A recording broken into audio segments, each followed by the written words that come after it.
is up 0.3% on the month.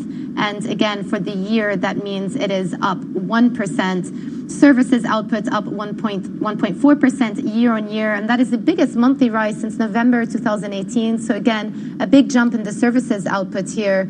And let me just take you as well to some of the manufacturing numbers we're getting as well. July manufacturing output came at 0.3% month on month. Again, this is much better than the poll of negative 0.1%. But on an annual basis, manufacturing output is still down 0.6%, but again, that is better than the polls. So I would say putting it all together, both on manufacturing and on services, the numbers are better than expectations, but still really hovering around stagnation, as I mentioned. You're seeing that the sterling currency is bouncing a little bit on this news, coming in better than expectations here.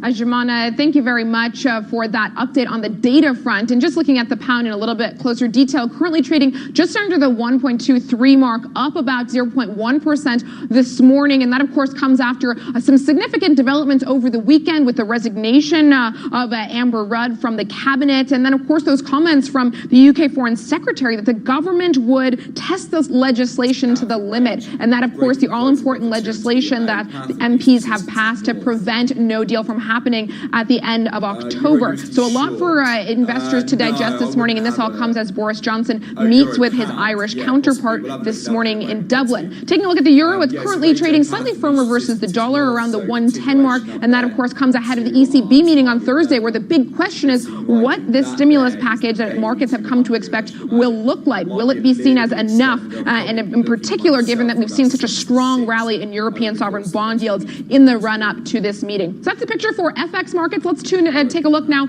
at equities. It's been a little bit of a rocky morning for equities, albeit the moves fairly contained in terms of the magnitude. The DAX and the FTSE MIB currently trading in positive territory, but French and UK stocks trading below the flat line. So a little bit of a mixed picture here, and that, of course, comes alongside the mixed data that we've seen come through, with China trade numbers disappointing market expectations. Germany, on the other hand, saw export data surprise to the upside this morning. So a fairly mixed signals when it comes to the data, and that's being reflected in market moves as well.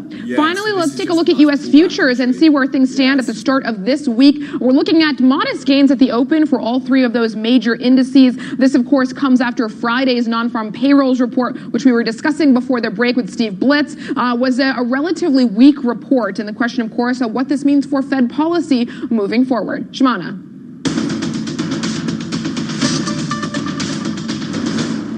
Well, Italy's government has to formulate its 2020 budget in the coming weeks before submitting it to Brussels next month. Market participants have voiced optimism over the new coalition, with European lawmaker Roberto Gualtieri now in the post of economy minister. Eurogroup President Mario Centeno told CNBC at the Ambrosetti Forum that he was cautiously optimistic about the draft budget. And Steve is in Ternobio. And Steve, you've been in Italy and you've been speaking to various thought leaders. Is there an air of optimism now that this new government has officially been formed? Do you know, I would say relief plus a little bit of optimism. Relief that Salvini is out of government. And really, it just comes down to that, because to a man and to a woman, Ambrosetti at least, they felt Salvini would do a lot of damage internationally, do a lot of damage domestically as well. And of course, was anti-European and dare I say it, looked at links outside of the European Union that were perhaps not suitable for the continent as a whole, i.e. courting Russia and courting unsavory elements on the right as well. So yes, I think they're very relieved, but I think they know there's enormous challenges ahead. I mean, let's remember, you've got and you know this better than I do, Jumana, the 5-star and the PD.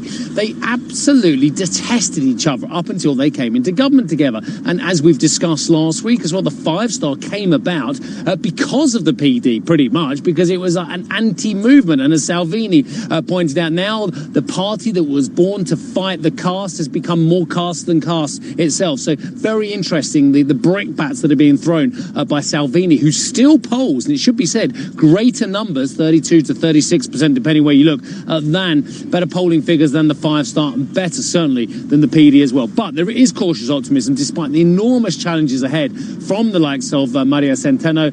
Let's listen in to exactly what he said. It's very good that this government, even, the difficult issues that still they're still out there in Italy, budget. It's going to be a very difficult exercise in 2020. But if we face that with a constructive view on the European positions, I think we will have much of a success there. So yeah, I think cautious optimism is as good as it gets, because they know that there are immediate issues, including confidence votes this week for the government in both chambers in Parliament. Plus, they've got to find a budget that they've got to present later on this month to the country, to the Parliament, and indeed to the European Union as well. A budget which is so contradictory. For a start, they're talking about an expansive budget process, but also being fiscally responsible. They're talking about trying to change the Stability and Growth Pact rules, but working within what the EU has mandated. And part of that EU mandate is a VAT increase. Now, if you don't bring that VAT increase in, which both these parties have said they won't in their 29-point provisional programme as well, then you've got a black hole. And there's a black hole immediately of 23 billion euros. 23 billion euros. So I spoke to Carlo Cottarelli, who's a man who worked externally, formerly for the IMF, but was also the PM designate during one of the previous crises. And I spoke to him very much specifically about, look, where do you find 23 billion euros from? To avoid increasing VAT, you need to find about 15 billion, which is still a very large amount. On top of this, the government wants to increase spending for public education, households, support to enterprises for investment, all stuff that if individually taken is fine, but if you put everything together, how it adds up is very difficult to say. If this government doesn't succeed, the alternative could well be Mr. Salvini. Is that a terrible price to pay for failure to succeed, if indeed that happens? I don't think that we can think in those terms. This government has to do something for the Italian economy. I hope they do it. If they don't, the first to lose are going to be the Italian economy that does not grow. The implication could be that Salvini comes back, there could be new political forces, but the main issue is that if this government fails, it's bad for the Italian economy. What about working with the European Union? Of course, Mr. Gualtieri, of course, has a lot of European credentials, and Mr. Gentiloni has worked with Europe before as well. Is it important that the Europeans move on previous policies on stability, on growth, on deficit procedures in order to help Italy? I think so. I think it will be easier for the Italian government to have a dialogue, a constructive dialogue with the European Union. The extent to which this will lead to a much more room in terms of Italian public deficit, I'm not sure. Maybe a bit more. But fundamentally, the European Union cannot allow Italy, I would believe, to have a deficit of, say, 3% of GDP, which is more or less what Salvini wanted to do. And ultimately, at the end, it's not Europe that decides. Not that we don't get money from Europe. We get money from markets. So ultimately, the decision will be taken by markets. Markets are quiet now. You know how markets are. They change their mind quite quickly. So I think we need to be careful. And is there a complacency, you think, then, on that basis, that markets are looking at these wonderfully low yields on the BTP and thinking, this could last forever, this is what we can base our finances on the back of? Yes, I think actually what markets have in mind, they look at the short term. It's pretty likely that in the short run interest rates will remain low. So for the moment they invest in this. They will be equally ready to run if the outlook changed. So that was Carlo Cottarelli speaking to me. Look, we did a lot of interviews over the weekend here, and the market is clearly relieved of what they're seeing out in Italy. I mean, when you look at the 30-year chart comparing the US 30-year paper compared with the Italian 30-year paper, let alone the 10-year as well, you see that they're both trading at 2.03% yield. Both of them exactly the same yield to the second decimal as well. Quite extraordinary. And that is the market, of course, thinking, yes, there's a bit of relief, but also, as you mentioned, about the ECB package, but huge challenges regardless of the government. And again, to remind people, most governments here last a little bit over a year, 66 governments in around about 74 years. So a lot of hope, but a lot of reality about that this could quite easily collapse under this very ambitious program as well. Just a quick reminder for our viewers as well on CNBC.com, the team over there, and I want to thank them because they've been writing up a hell of a lot of stuff that we've been doing out of Ambrosetti here over the weekend. Just to say, a lot of the new interviews we've been doing are there, including General David Petraeus talking about about trade and China. Geert Wilders of the Freedom Party in the Netherlands, I spoke to him as well. He's making some very interesting comments about where the right, he doesn't call them far right, I called it far right to him, where the right is in Europe at this moment as well. We've got, of course, the stuff from Stephen Barclay, the Secretary of State for exiting the European Union from the United Kingdom. A lot of comments from him as well, plus plenty more, including that extensive interview we conducted with Alexis Tsipras, which looked a lot about his experiences and where Europe goes next. So plenty of copy on CNBC.com, as well as our fantastic program, which we still have a few minutes left on. Back to you both. Thank you very much, Steve, for bringing us all of that from Ambrosetti. Well, let's push on and take a look at another story making headlines this morning. Saudi Arabia's King Salman has appointed one of his sons, Prince Abdulaziz bin Salman, as energy minister, replacing Khalid Al Falih. The appointment comes a week after Al Falih was removed as chairman of Saudi Aramco. Prince Abdulaziz is the first royal to be appointed to the head of the energy ministry. A Saudi official said there will be no change to the kingdom's oil policy under his direction. And let's take a look at the oil price as I bring you some comments, some fresh comments from the Saudi energy minister. He says that we have always worked in a cohesive, coherent way within OPEC to make sure that producers work and prosper together. Saying that the OPEC Plus agreement with the will of everybody will survive. I think that's key, right? The OPEC Plus agreement, because there is some concern that maybe he would come in and shake things up a little bit. But clearly, he's using this opportunity now just to reiterate the Saudis' commitment to OPEC Plus. And taking a look at the oil price, you just see there on your screen the progression that we've seen this morning, trading a touch higher, but really contained, given largely those comments that Jumana just highlighted there, that we do expect that cooperation to continue. Well, let's get out to Hadley, who joins us from the World Energy Congress in Abu Dhabi. Hadley, this decision breaks the long-standing convention in the kingdom that family members are not appointed to this position. So what are the major implications of Prince Abdulaziz's appointment?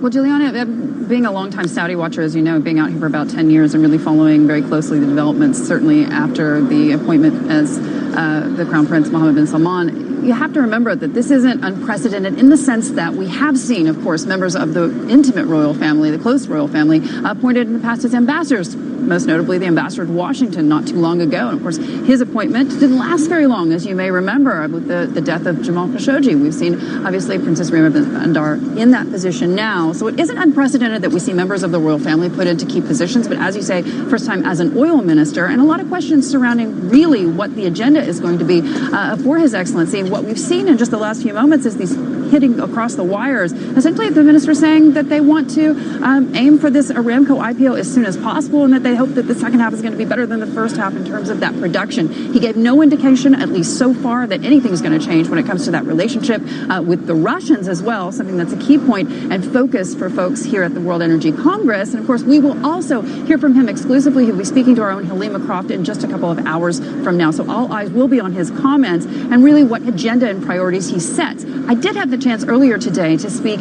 first on CNBC with the U.S. Deputy Energy Secretary, and I asked him, how tough is this going to be for this new minister? Because remember, Khalid Al Falih, the big daddy of energy for the last several years now, was not only the face of Saudi energy, but he was also, of course, the face of OPEC. Listen in to what Dan Burlett had to say.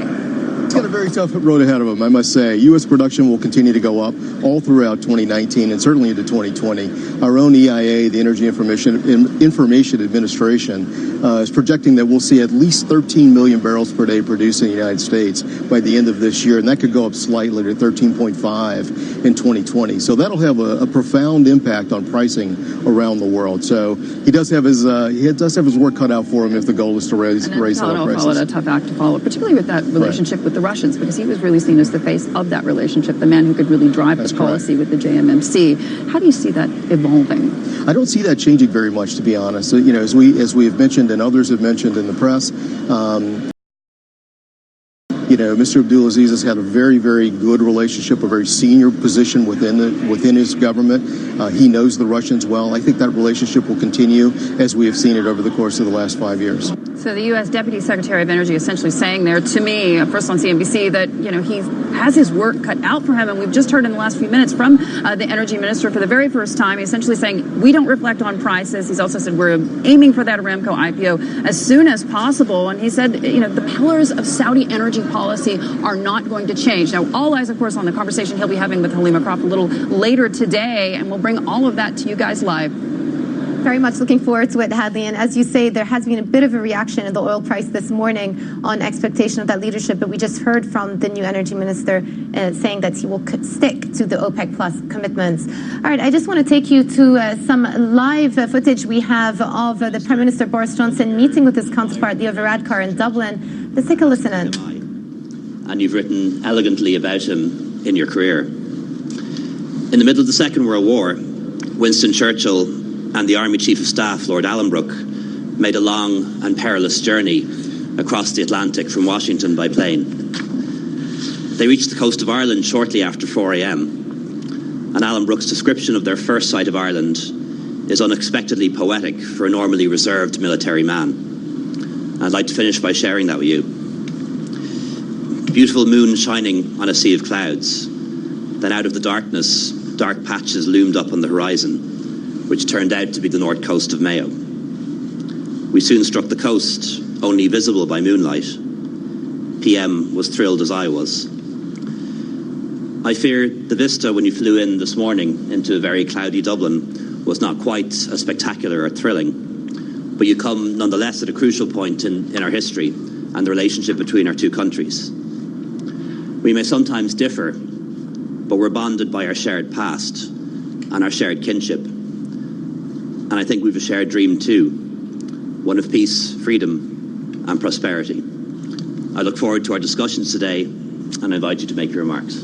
Thank you very much, Taoiseach. Leo, it's wonderful to be here in Dublin, and I thank you very much for the very warm welcome you've given us in spite of the slightly chilly weather, which I congratulate the media on braving as you all are this morning. Leo, you and I first met a few years ago when we jointly officiated at the St. Patrick's Day procession in Trafalgar Square in London. And it was a pretty joyous occasion. And of course, we then celebrated the incalculable contribution of the Irish community to London. And there in the vast crowds was, of course, the living embodiment of one of the densest and most intricate and most vital relationships in the world between any two countries.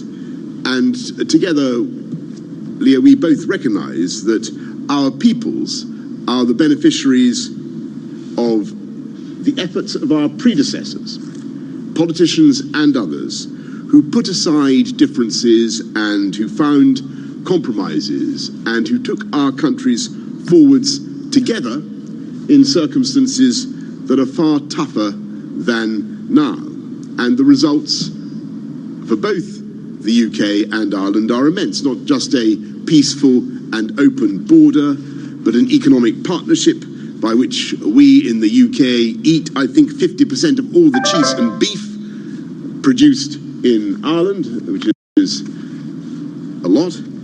And the very captain of the World Cup winning English cricket team was born in this city. So I believe our job now is to take that relationship forward and to build on it. We've got a UK-Ireland summit in November. I look forward to that. And of course, in all the ways in which the UK and Ireland work together around the world with shared values and shared interests. But as you rightly say, Taoiseach, before November, there are two tasks, political tasks, that we simply have to do. And we must restore the government in Stormont, in Northern Ireland, and I promise to work with you on our shared objective there. And, of course, we must get Brexit done, because the UK must come out on October the 31st, by October the 31st, or else I fear that permanent damage will be done in the UK to trust in our democratic system. And I know that Brexit was not, to be perfectly frank, a problem a conundrum that Ireland wished for. And I think there are certainly questions that we need to resolve. And there are three basic questions that we have to answer for the sake of our collective peace of mind. Can we ensure that we continue to have unchecked movement at the border of goods and people, and indeed cattle? And I think the answer is yes. And as someone who went to the border several times before the Good Friday Agreement and shuddered to see watchtowers on UK soil, I can say now, as I've said many times before, the UK will never, ever institute checks at the border. And I hope our friends in the EU would say the same. Can we uphold the Belfast Good Friday Agreement in all its particulars? And again, I say the answer is yes. And our commitment in the UK to the peace process is unshakable. Can we protect the economic unity of the island of Ireland and the gains that Ireland has won through its membership of the EU single market? And again, I think the answer is yes. And I think we can achieve these things while allowing the UK to withdraw whole and entire from the EU. And of course, I acknowledge the complexities involved and the symbolism and the sensitivities evoked by the very concept of a border. But strip away the politics, and at the core of each problem, you find practical issues that can be resolved with sufficient energy and a spirit of compromise. Indeed, the current treaty must logically envisage that the problems can be solved, or the present protocol would never have been called a backstop. So I have one message that I want to land with you today, Leo, and that is that I want to find a deal. I want to get a deal. Like you, I've looked carefully at no deal. I've assessed its consequences, both for our country and yours. And yes, of course, we could do it. The UK could certainly get through it. But be in no doubt, that outcome would be a failure of statecraft for which we would all be responsible. And so, for the sake of business, of farmers, and for millions of ordinary people who are now counting on us to use our imagination and creativity to get this done, I want you to know I would overwhelmingly prefer to find an agreement. Our governments have spent 3 years masticating this problem. And so I think it's time now to honour the achievements of our predecessors who tackled far worse problems by cracking this one ourselves. I won't say we can do it all today, but I do believe that a deal can be done by October the 18th. So let's do it together. Thank you very much. Thank you. Prime Minister, now we have an opportunity for questions, starting with Tommy Gorman from RTE. Prime Minister Taoiseach, if I could put my questions to you first, Prime Minister. You said that you travelled to the border before the Good Friday Agreement. Am I correct in suggesting that you have not been there since you were Foreign Secretary and in your role as Prime Minister? And when are we going to see the details of the compromise offer you are prepared to make in order to solve this problem between next door neighbours? Taoiseach, a question in relation to the future of Northern Ireland. It is said that direct rule may be imposed in Northern Ireland if there is no deal. What would be the stance of the Irish government in that situation, in keeping with its responsibilities under the Good Friday Agreement and the St Andrews Agreement? Thank you. Well, thanks. Shall I go first, Tommy, who I used to work with many years ago in Brussels. Tommy, I remember the old border, and I've seen All right, we're going to wrap up for the show, but that's a very important commentary out of Prime Minister Boris Johnson and Taoiseach Leo Varadkar, with Boris saying, I want to get a deal, Leo. So positive signs of the market. We've got cable bouncing on the news here and the positive GDP prints.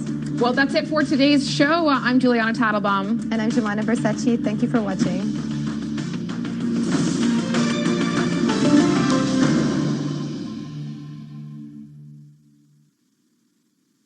Hi, Phil Swift here for Flex Glue, the super strong rubberized glue. I can find and fund my car, from a Mini to a Jaguar. Feel good car buying from findandfundmycar.com is the place where you can find quality used cars from trusted dealers rated by you, and where you can fund your car with finance to fit your budget. It's feel good car buying, all in one place. Carry on, choose findandfundmycar.com. The new Screwfix Autumn catalogue is out now with some amazing deals. Get the DeWalt 18-volt XR brushless combi drill at the introductory price of just $149.99, an incredible £100 saving. Or save £10 on the Deep Pro Organiser. Was $24.99, now just $14.99. With over 33,000 products, no wonder we've been trusted by the trade for 40 years. Screwfix, here when you need us. While stocks last, prices valid until 5th of January 2020. Visit screwfix.com for delivery fee info and T's and C's. This one shouldn't take long. Of course, if it had a cover, I might not be bothered. Can't see what's under there. And they'd have chained the back wheel. It would have taken me much longer, especially if the chain's off the ground. Makes it harder to cut. This one doesn't even have a lock on the front. So, in the time I've been talking to you, I've nicked it. Over 9,000 scooters and motorbikes were stolen in London last year. Lock your bike, chain the rear wheel, and cover it to make it harder to steal. Lock, chain, cover. The Met Police. For people who want to feel happier, stronger, fitter, get further, faster, better. For people who want to, but don't always manage to. It doesn't matter how you want to do it, who you want to do it with. It matters that you want to. Virgin Active. We'll find a way for you. Join in September and get 15% off each month on 12-month memberships. Visit virginactive.co.uk. Participating gyms. Terms and conditions apply. Did someone say winter sun? It's that time again. And this year at Jet2 Holidays, we're saying Cyprus. On this incredible island, you get it all. A choice of 4- and 5-star hotels, amazing ancient ruins for culture-packed days out, hiking and cycling trails for active adventures, and plenty of blue flag beaches for soaking up that winter sun. Book Cyprus now with just a £60 deposit. Jet2 Holidays. Package holidays you can trust. APRA and ATOL protected, subject to availability and conditions. We all have that one drawer full of things we hold on to. Like Ella's finger paintings or my gardening gloves. And what's this? £400 tucked away at the back. Or it will be when I sell this smartphone on eBay. Make on average £50 more selling your smartphone on eBay. Making money. It's happening on eBay. Based on the average selling price of selected pre-owned and unlocked Apple and Samsung devices against selected trading companies, April to June 2019. See ebay.co.uk/make-more for details. With a welcome bonus from the no annual fee British Airways American Express credit card, your next getaway's not far away. So whether it's welcome to drifting down the canals of Amsterdam or bienvenue to midnight strolls in Paris, say welcome to a European adventure. Spend £1,000 in your first 3 months of card membership and get £5,000 bonus Avios. That's enough to get away to Europe sooner. Search BA Amex to find out more. Representative 22.9% APR variable. Applicants must be 18 years or older, subject to approval. Terms, taxes, fees and carrier charges apply. Setting new record highs. You're just about 2% away from seeing it, and futures, they are higher right now. An oil patch power play. Saudi Arabia sacking its top energy man, replacing him with the king's son. All as one of OPEC's biggest problems says it may finally begin to cut production. Continued unrest in Hong Kong, more violent clashes between protesters and police over the weekend. We'll give you a live report from Hong Kong next. Could the end be near for e-cigs? One state looking to ban vaping completely as yet another death is reported. And score one for Mr. Jamie Dimon, a CNBC exclusive report of just how close JPMorgan Chase is to winning the top advisory role for one of, if not the biggest IPOs in history. It is Monday, September 9th, and Worldwide Exchange begins right now.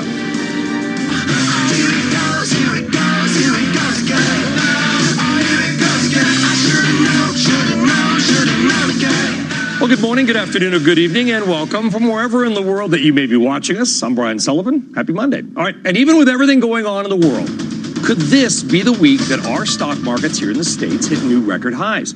Well, Dow futures, they're up right now, about 50 points. The Dow and the S&P 500 are less than 2.5% from their all-time highs. The NASDAQ just under 3% from its all-time highs. Now, the small cap Russell 2000 still down by about 13% from its 52-week highs, but the major averages, they are getting close. As stocks have gone up, bonds have come down a bit, yields ticking up just a bit. The benchmark 10-year note yielding 1.59%. Now, overnight, Asia gained as well. You got Japan gaining just about 0.5%, and the domestic Chinese market also rising. Now, Europe right now not moving a whole lot, despite some breaking economic news just moments ago from the UK, that its economy rose at its fastest pace in 6 months.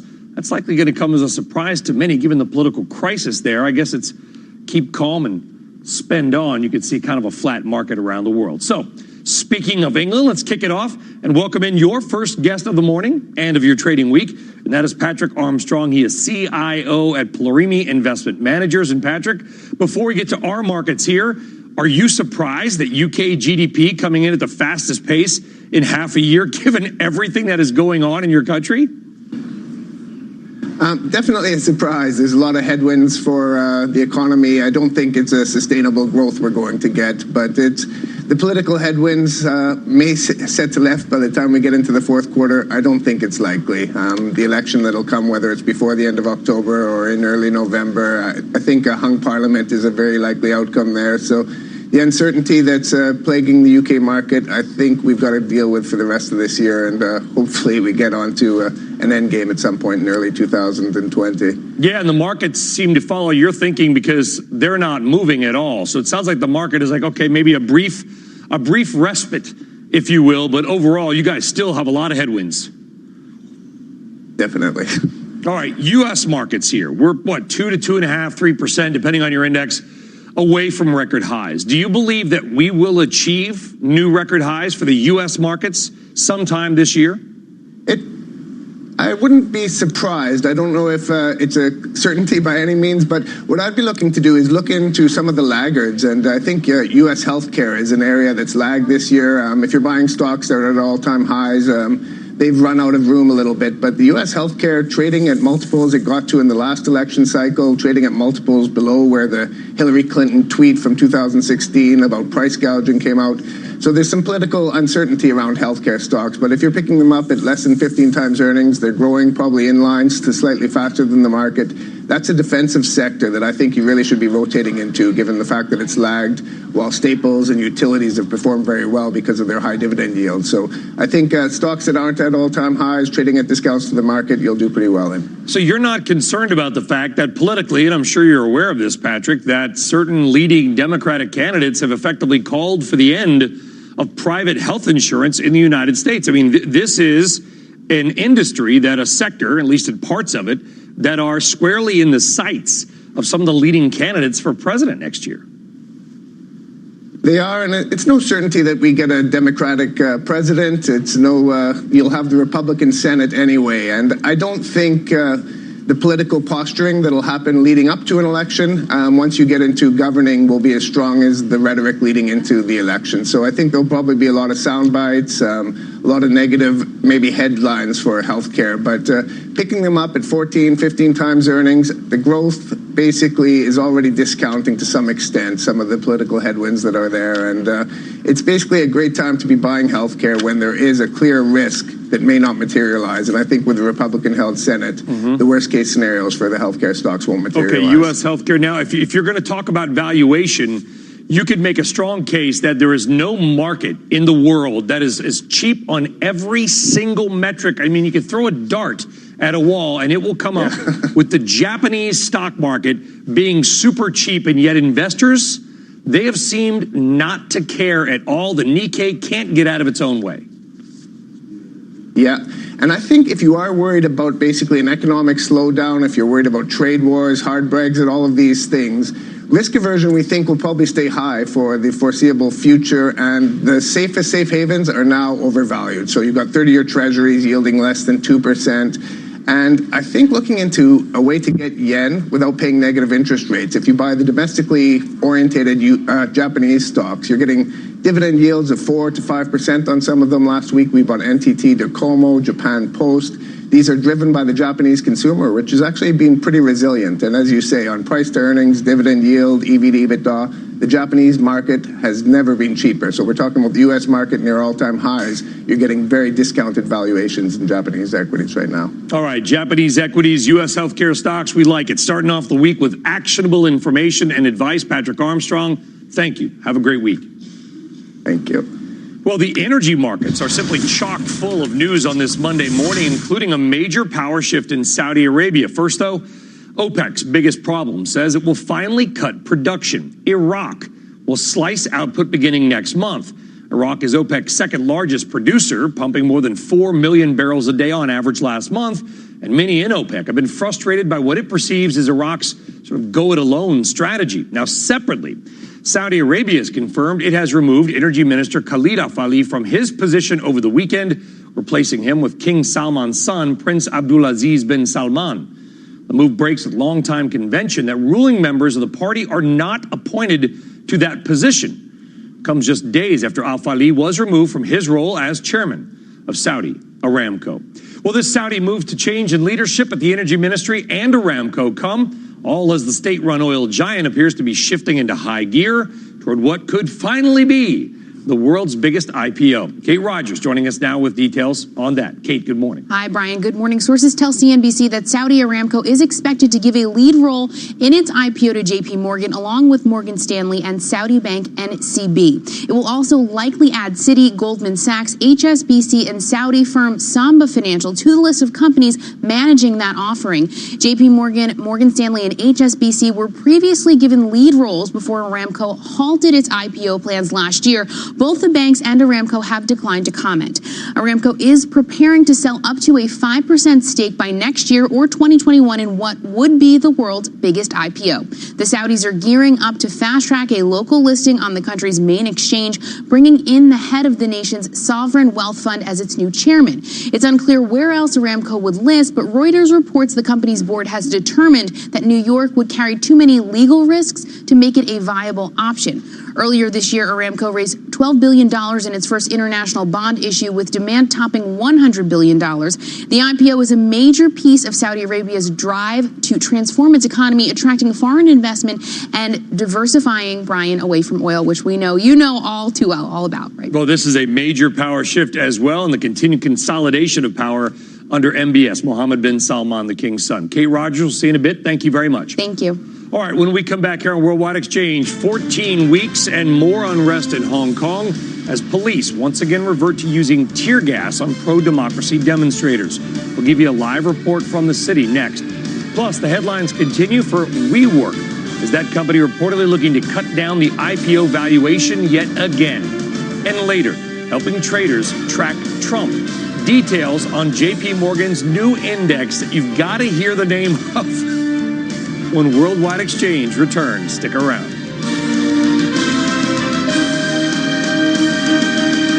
Do you have concerns about mild memory loss related to aging? Working on a tablet has never been so good, whatever you're doing. With the Samsung Galaxy Tab S6, you've got all the power of a PC. It's sleek, slender, and stylish, with a battery life of up to 14 hours. But it's not all work, you know. Get creative with the advanced S Pen, or enjoy better gaming and movies with its epic 10.5-inch screen and quad AKG speakers. We'll also give you an extra £50 off the Tab S6 when you trade in your old tablet or laptop at Curry's PC World. T's and C's apply. This one shouldn't take long. Of course, if it had a cover, I might not be bothered. Can't see what's under there. And they'd have chained the back wheel. It would have taken me much longer, especially if the chain's off the ground. Makes it harder to cut. This one doesn't even have a lock on the front. So, in the time I've been talking to you, I've nicked it. Over 9,000 scooters and motorbikes were stolen in London last year. Lock your bike, chain the rear wheel, and cover it to make it harder to steal. Lock, chain, cover. The Met Police. For people who want to feel happier, stronger, fitter, get further, faster, better. For people who want to, but don't always manage to. It doesn't matter how you want to do it, who you want to do it with, It matters that you want to. Virgin Active. We'll find a way for you. Join in September and get 15% off each month on 12-month memberships. Visit virginactive.co.uk. Participating gyms. Terms and conditions apply. Did someone say winter sun? It's that time again. And this year at Jet2 Holidays, we're saying Cyprus. On this incredible island, you get it all. A choice of 4- and 5-star hotels, amazing ancient ruins for culture-packed days out, hiking and cycling trails for active adventures, and plenty of blue flag beaches for soaking up that winter sun. Book Cyprus now with just a £60 deposit. Jet2 Holidays. Package holidays you can trust. APRA and ATOL protected, subject to availability and conditions. Nurses like you love the RCNI Nursing Careers and Jobs Fair. Here's why. It's an easy way to get your CPD hours. There are loads of job opportunities on the day. The free workshops are great for learning something new. It's an event just for us. The RCNI Nursing Careers and Jobs Fair. Coming to London on the 17th and 18th of September. Register now for free entry. Search RCNI Events. All right, welcome back. It is 5:12 here, 5:12 p.m. in Hong Kong. As you can see now, their evening commute just starting. But despite the removal of that controversial extradition bill last week, pro-democracy protesters are not calmed in Hong Kong. There were more clashes between police and protesters over the weekend. This is now the 14th straight week of demonstrations. CNBC's Sherry Kang joining us now in Hong Kong with more. Sherry. Good morning, Brian. So certainly there's the sense of unfinished business for a lot of Hong Kong protesters. That's exactly the reason why we saw tens of thousands of anti-government, pro-democracy protesters basically paralyzing this entire area surrounding the U.S. consulate building here in Hong Kong yesterday. And many of them actually were calling on U.S. President Donald Trump to, quote, liberate Hong Kong. And they were also calling on U.S. lawmakers to pass this bill called the Hong Kong Human Rights and Democracy Act as well. They were saying U.S. national anthem, waving U.S. flags. Really, the idea is trying to get the attention of the international community, the U.S. government, the president, as well as the Congress in the United States, because they feel like they're not really getting much headway with the Hong Kong government, despite the Hong Kong government's decision to withdraw this extradition bill last week. In the meantime, we also saw some hardcore protesters sort of going in their own direction and vandalizing MTR stations and smashing windows of these MTR stations, and also putting on fire the entrance of one subway station. A lot of anger towards what happened with the police, what they see police brutality at MTR stations in previous protests. So that's exactly what we saw on Hong Kong, and it certainly looks like we're going to see more of that as well. Brian? Well, Sherry, we know that those types of scenes, like what you saw taking place in the subway, are going to get all the visual effects in the media here and around the world. What about crowd size? Is there any indication that the size of the protest has shrunk at all since that extradition bill was repealed, or simply that maybe it's taking a more violent turn, but the people are still out in force? Well, you have to remember that this protest movement is not exactly under some kind of clear leadership at this point. So if we are looking at some massive rally or demonstration organized this particular group called the Civil Human Rights Front, then we will see 1 million, 2 million, 1.7 million strong massive rally on weekends. But when it comes to these certain day-to-day basis or protests at the U.S. consulate, we certainly saw a smaller number. But has it been reduced compared to mid-June? Not exactly. Brian? Sherry Kang, live in Hong Kong. Sherry, we do appreciate that. Thank you very much.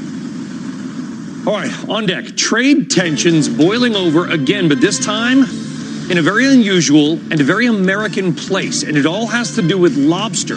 We'll get a live report from Contessa Brewer coming up. And your stat of the day is 38 million. That's how many of you plan to gamble on NFL games this year. The American Gaming Association says a full 15% of the adult American population will lay down real money on football this year. Hopefully most of those bet on the Patriots last night. We'll give you the highlights of the late game as well. Stock futures up 51, and we're back right after this. It's every municipal bond investor's dream. At Screwfix, we're always here to help you get the job done. That's why we've made sure that hundreds of everyday products you need are at everyday prices. Look out for the low price badge in store and online. No wonder we've been trusted by the trade for 40 years. To find out more, visit screwfix.com or get down to your local store today. Screwfix, here when you need us.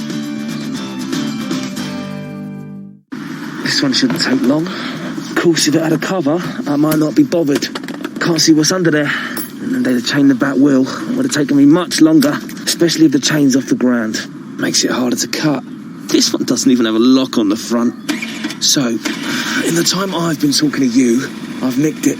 Over 9,000 scooters and motorbikes were stolen in London last year. Lock your bike, chain the rear wheel, and cover it to make it harder to steal. Lock, chain, cover. The Met Police. For people who want to feel happier, stronger, fitter, get further, faster, better. For people who want to, but don't always manage to. It doesn't matter how you want to do it, who you want to do it with. It matters that you want to. Virgin Active.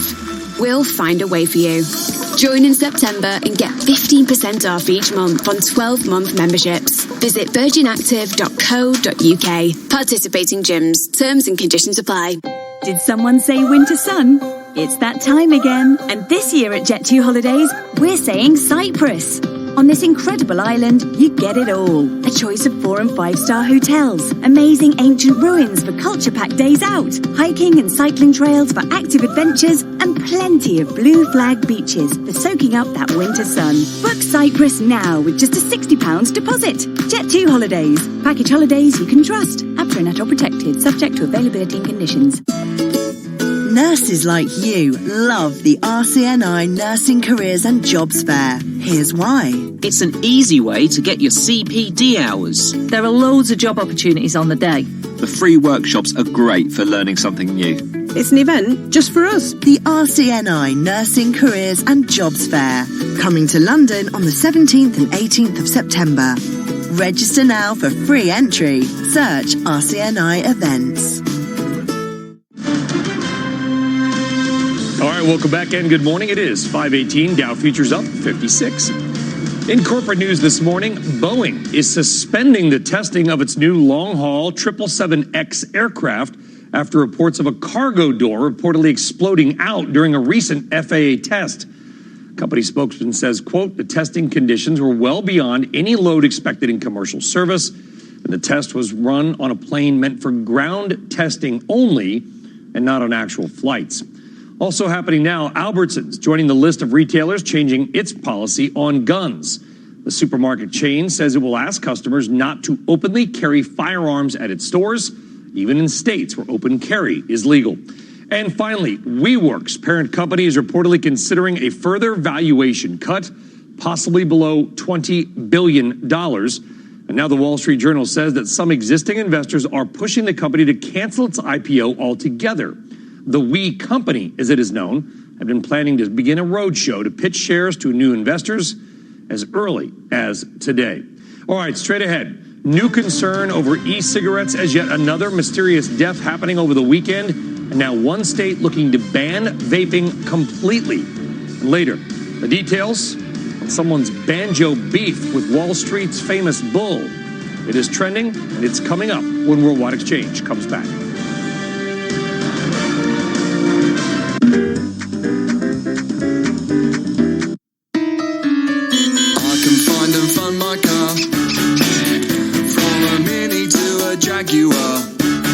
Feel-good car buying from findandfundmycar.com is the place where you can find quality used cars from trusted dealers rated by you and where you can fund your car with finance to fit your budget. It's feel-good car buying, all in one place.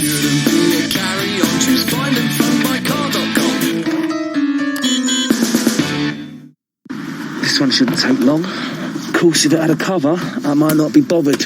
Can't see what's under there. And they'd have chained the back wheel. It would have taken me much longer, especially if the chain's off the ground. Makes it harder to cut. This one doesn't even have a lock on the front. So, in the time I've been talking to you, I've nicked it. Over 9,000 scooters and motorbikes were stolen in London last year. Lock your bike, chain the rear wheel, and cover it to make it harder to steal. Lock, chain, cover. The Met Police. For people who want to feel happier, stronger, fitter, get further, faster, better. For people who want to, but don't always manage to. It doesn't matter how you want to do it, who you want to do it with. It matters that you want to. Virgin Active. We'll find a way for you. Join in September and get 15% off each month on 12-month memberships. Visit virginactive.co.uk. Participating gyms. Terms and conditions apply. Did someone say winter sun? It's that time again. And this year at Jet2 Holidays, we're saying Cyprus.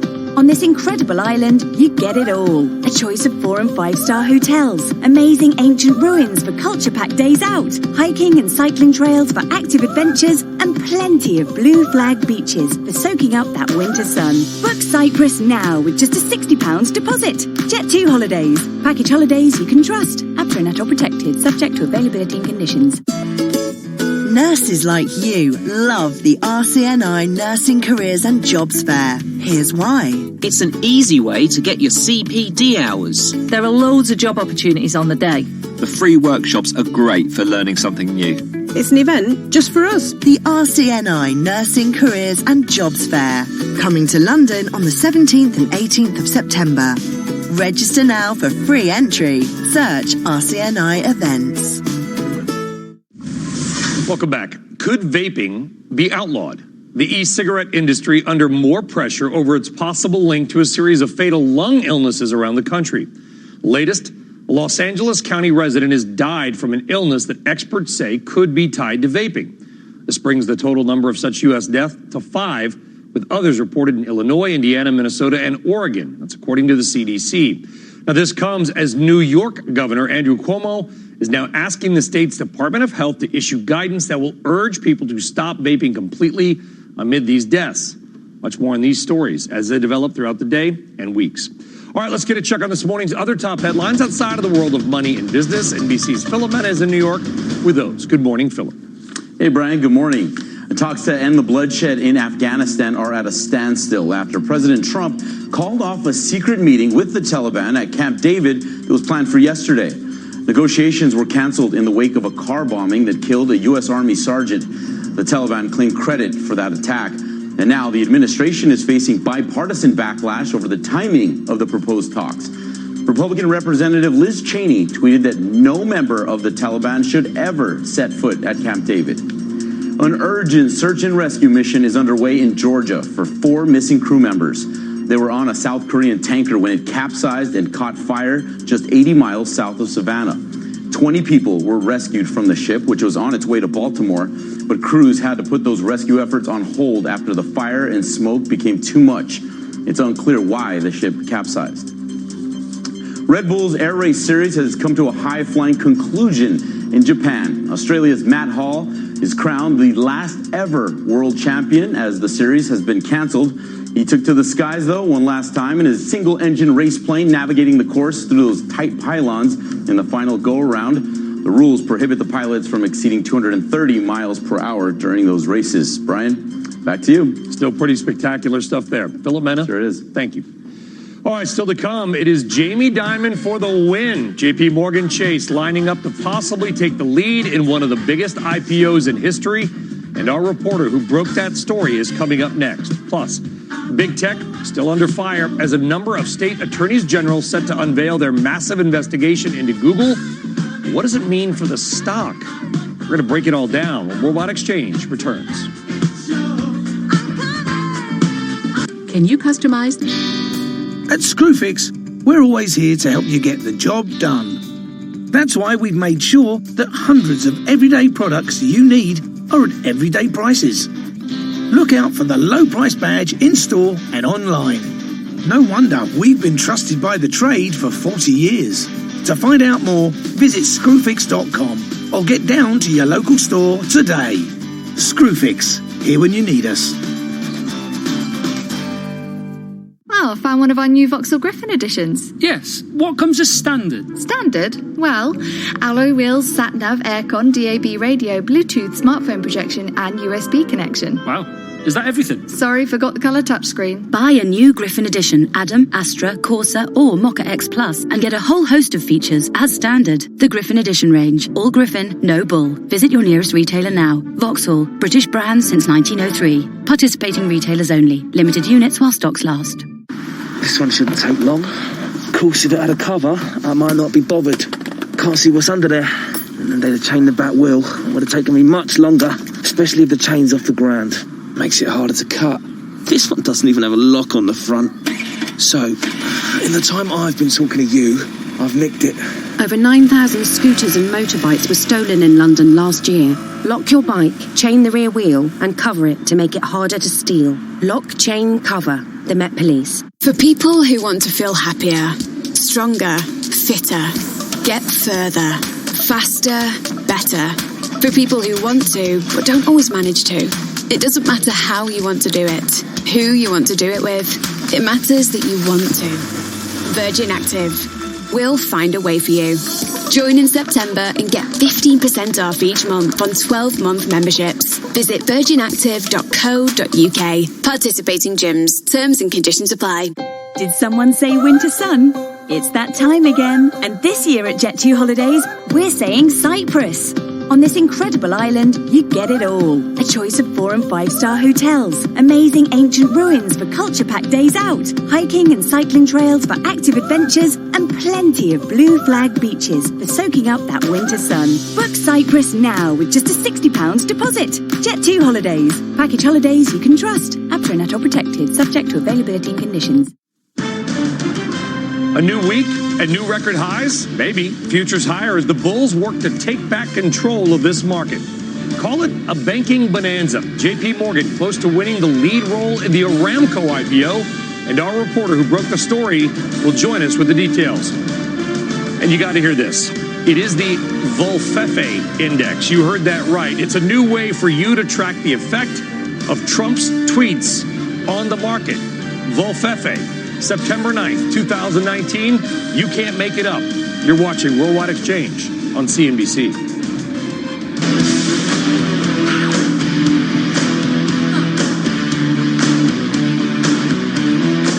You can hate yourself for loving somebody, but we really appreciate you loving Worldwide Exchange. Thanks very much for joining us here this morning, and good Monday morning. It is 5:28. I'm Brian Sullivan, and here's how your money and investments look right now as we are halfway through the 5 a.m. hour in New York.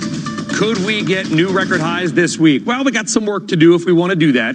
Markets 2 to 3% from their record highs, depending on which index you want to pick. Futures are up, only 50 points, but they are up. So a little bit of a ways to go, but still the momentum certainly has shifted. More on the stock market as well with the great Jeff Kilberg and Sven Henrik coming up in a few minutes. The bond market, as stocks have gone up, bonds have come down a bit, but yields still very low historically. The 10-year yield, 1.59%. Overseas in Asia, despite all the trade war concerns, continued protests in Hong Kong, the Chinese market rising just under 1%, Japan rising as well, and UK GDP coming in at the top of the hour, surprising everybody at its fastest pace in more than 6 months, despite all the Brexit drama. The UK economy kind of chugging along, keeping calm and spending on, and we are seeing the UK market down a bit, but Germany and Italy, they are higher. All right. About 30 states' attorneys general are planning to announce a broad antitrust investigation into Google today. Lon Moy joining us now with more on these details. Lon, what do you got? Well, Brian, you're right. We are expecting more than 24 states to announce a coordinated antitrust investigation into Google, and that'll happen this afternoon. Now, the focus will be on whether large tech companies have engaged in behavior that stifles competition, restricts access, and harms consumers. Now, they're making this announcement in front of the Supreme Court, so that seems to be a pretty clear message that they do not plan to back down from this fight. I'm told this will be a bipartisan effort led by the Republican Attorney General of Texas, Ken Paxton. And this move has been in the works for a while. Earlier this summer, Paxton and 7 other state AGs met with U.S. Attorney General William Barr about their concerns over competition in big tech. And states have also been pushing federal regulators to expand the way they think about antitrust, not just focusing on price, but also on the value of data and privacy. In a statement earlier this summer, Paxton said that technology platforms often lack the incentive to provide strong privacy protections for consumers, and their dominant position in user data creates barriers to entry for new competitors. Now, Texas has been fighting Google for years, Brian. The previous AG, Greg Abbott, who's now the state governor, he launched an antitrust investigation into Google all the way back in 2010. Today, Texas is going to have a lot more states who have its back. Back over to you. All right, Lon, listen, is it safe to, it's a big effort, obviously, here. Is it safe to assume that whatever occurs in the courts in the short term, this is far from the end for big technology's regulatory issues in Capitol Hill? Oh, absolutely. I mean, you still have the DOJ investigation into big tech companies. The House Judiciary Committee will be holding a hearing on Thursday of this week in order to continue its antitrust investigation. So the hits just keep on coming from all sides. Yeah, and I'll tell you what, Alon, remember a couple of weeks ago we were out in Colorado at the Technology Policy Institute Forum with Makin Del Rahim, and he's one of the top antitrust guys at the DOJ, and I did a panel with him, and then we did some Q&A afterwards, and I can assure you this much, all the lobbyists from all the big tech firms, they were there. They're trying to get the ear of the government. I'm sure you talked to them to say, listen, we're big, but just because we're big doesn't mean we're bad.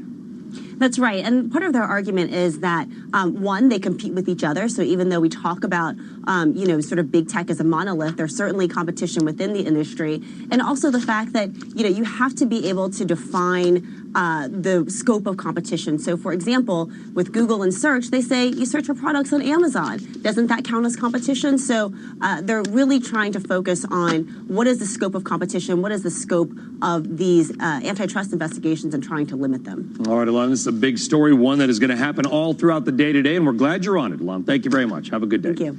All right, let's talk now more about all this means, including possible remedies regulators could seek from Google and Facebook, and also what it means for the stock if you own Alphabet.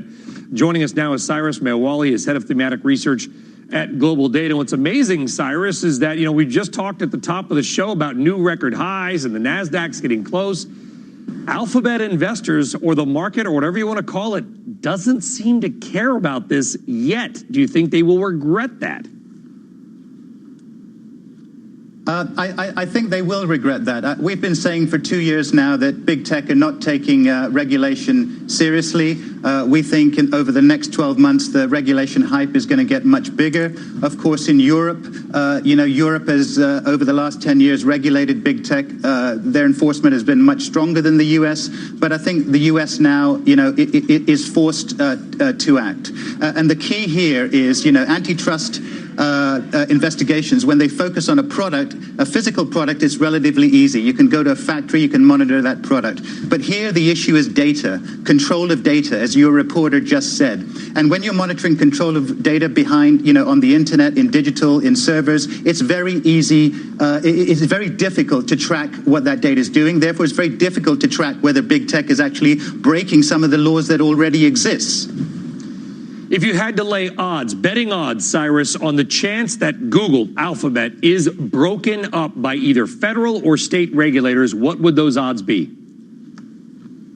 Yeah, I mean, I think, some Democratic candidates for the president have talked about breaking up big tech. I think the issue really is not breaking them up. The real remedy to this is sorting out the problem of data privacy, of, preventing consumer harm by allowing consumers to take back control of their data. I'll give you one example. So a typical antitrust lawyer will say that, when we look at an antitrust case, we look at three things that might cause consumer harm: price, quality, and innovation. If you just take one of them, say price, right now we use Google and Facebook for free as a consumer, but that price could be wrong, because Facebook and Google are making super normal profits, which means what they're doing with their data, that data is probably not priced right. Consumers should be asking more for that data, but they don't know how much to ask, because when you typically sell something, you know what you're selling.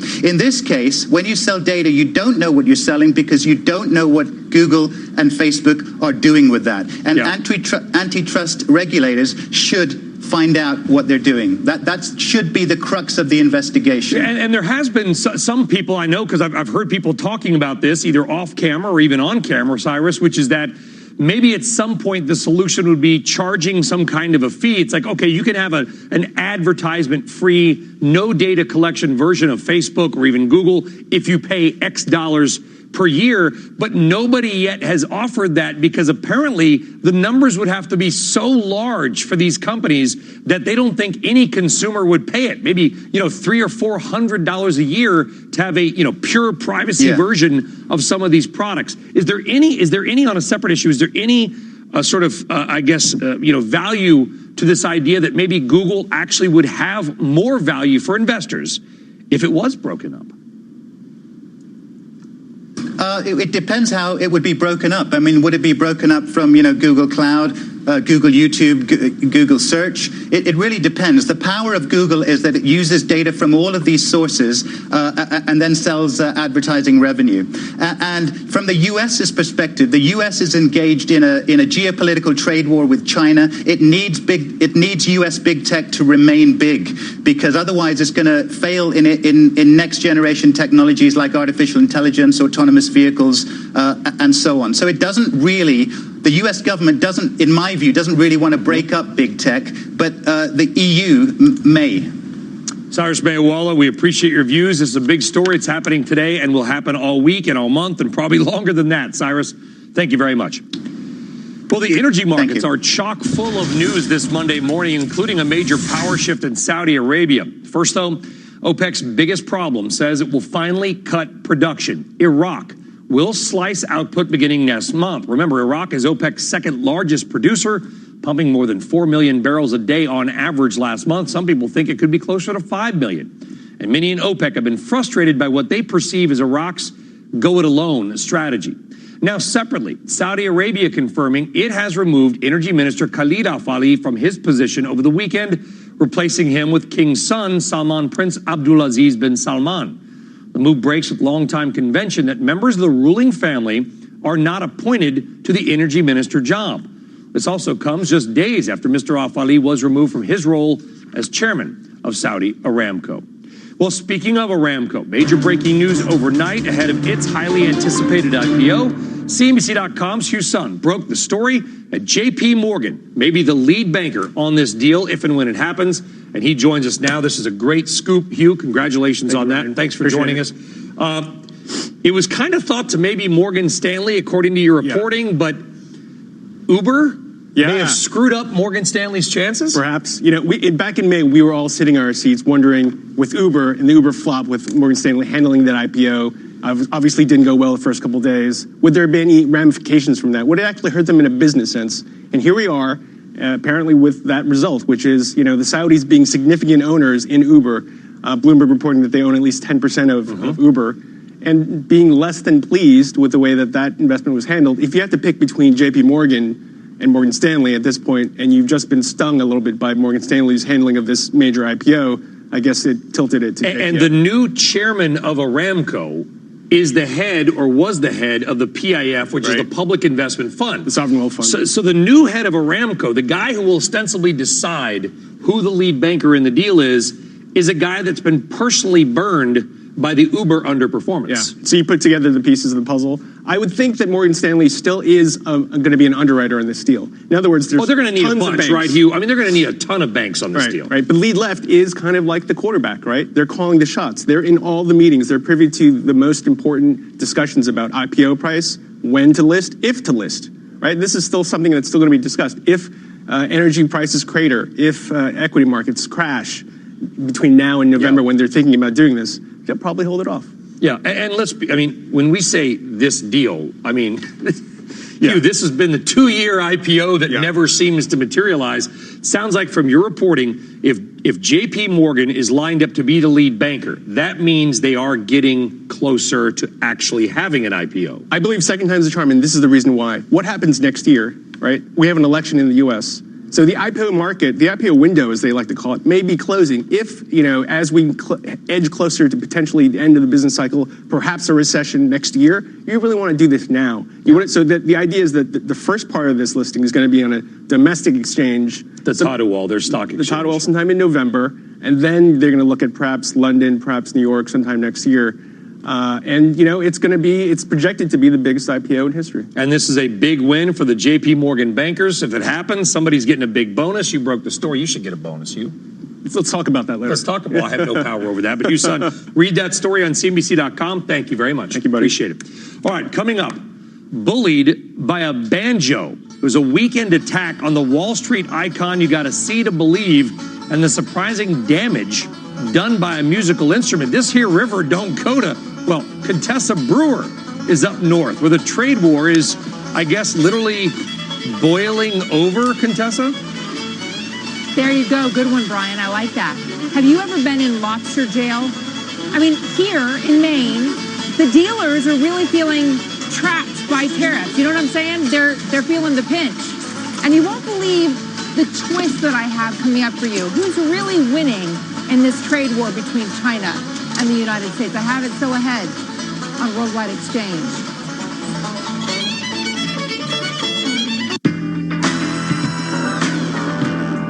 This one shouldn't take long. Of course, if it had a cover, I might not be bothered. Can't see what's under there. And then they'd have chained the back wheel. It would have taken me much longer, especially if the chain's off the ground. Makes it harder to cut. This one doesn't even have a lock on the front. So, in the time I've been talking to you, I've nicked it. Over 9,000 scooters and motorbikes were stolen in London last year. Lock your bike, chain the rear wheel, and cover it to make it harder to steal. Lock, chain, cover. The Met Police. For people who want to feel happier, stronger, fitter, get further, faster, better. For people who want to, but don't always manage to. It doesn't matter how you want to do it, who you want to do it with. It matters that you want to. Virgin Active. We'll find a way for you. Join in September and get 15% off each month on 12-month memberships. Visit virginactive.co.uk. Participating gyms. Terms and conditions apply. Did someone say winter sun? It's that time again. And this year at Jet2 Holidays, we're saying Cyprus. On this incredible island, you get it all. A choice of 4- and 5-star hotels, amazing ancient ruins for culture-packed days out, hiking and cycling trails for active adventures, and plenty of blue flag beaches for soaking up that winter sun. Book Cyprus now with just a £60 deposit. Jet2 Holidays. Package holidays you can trust. APRA and ATOL protected, subject to availability and conditions. Nurses like you love the RCNI Nursing Careers and Jobs Fair. Here's why. It's an easy way to get your CPD hours. There are loads of job opportunities on the day. The free workshops are great for learning something new. It's an event just for us. The RCNI Nursing Careers and Jobs Fair. Coming to London on the 17th and 18th of September. Register now for free entry. Search RCNI Events. All right, welcome back. Well, we certainly talk about the U.S.-China trade war pretty much every day here on CNBC, and that's because it's a big deal for the markets. But it's also a big deal for the men and women out there that are literally getting up at the same time we get up and going out and doing a much harder job in some very cold and wet conditions. Contessa Brewer joining us from Maine, where the lobster dealers are fed up. Contessa. Yeah, it's very true, Brian. I mean, here it is. It's 5:43 in the morning at the lobster company in Arundel, Maine. And these guys are packing up lobster. These are going to go to Connecticut. And look at these boxes stacked up here. These boxes will head off to Hong Kong. You know where they're not going? These lobster are not going to China. July 6, 2018, it all came to a screeching halt. And we didn't really sell any more lobsters to China. Now, these tariffs are a big problem for Stephanie Netto. In fact, she made such big investments and the other lobster distributors in Maine to open up the Chinese market. And instead, what has happened is her lobster sales plummeted. Her sales entirely off by 50% since tariffs went into effect.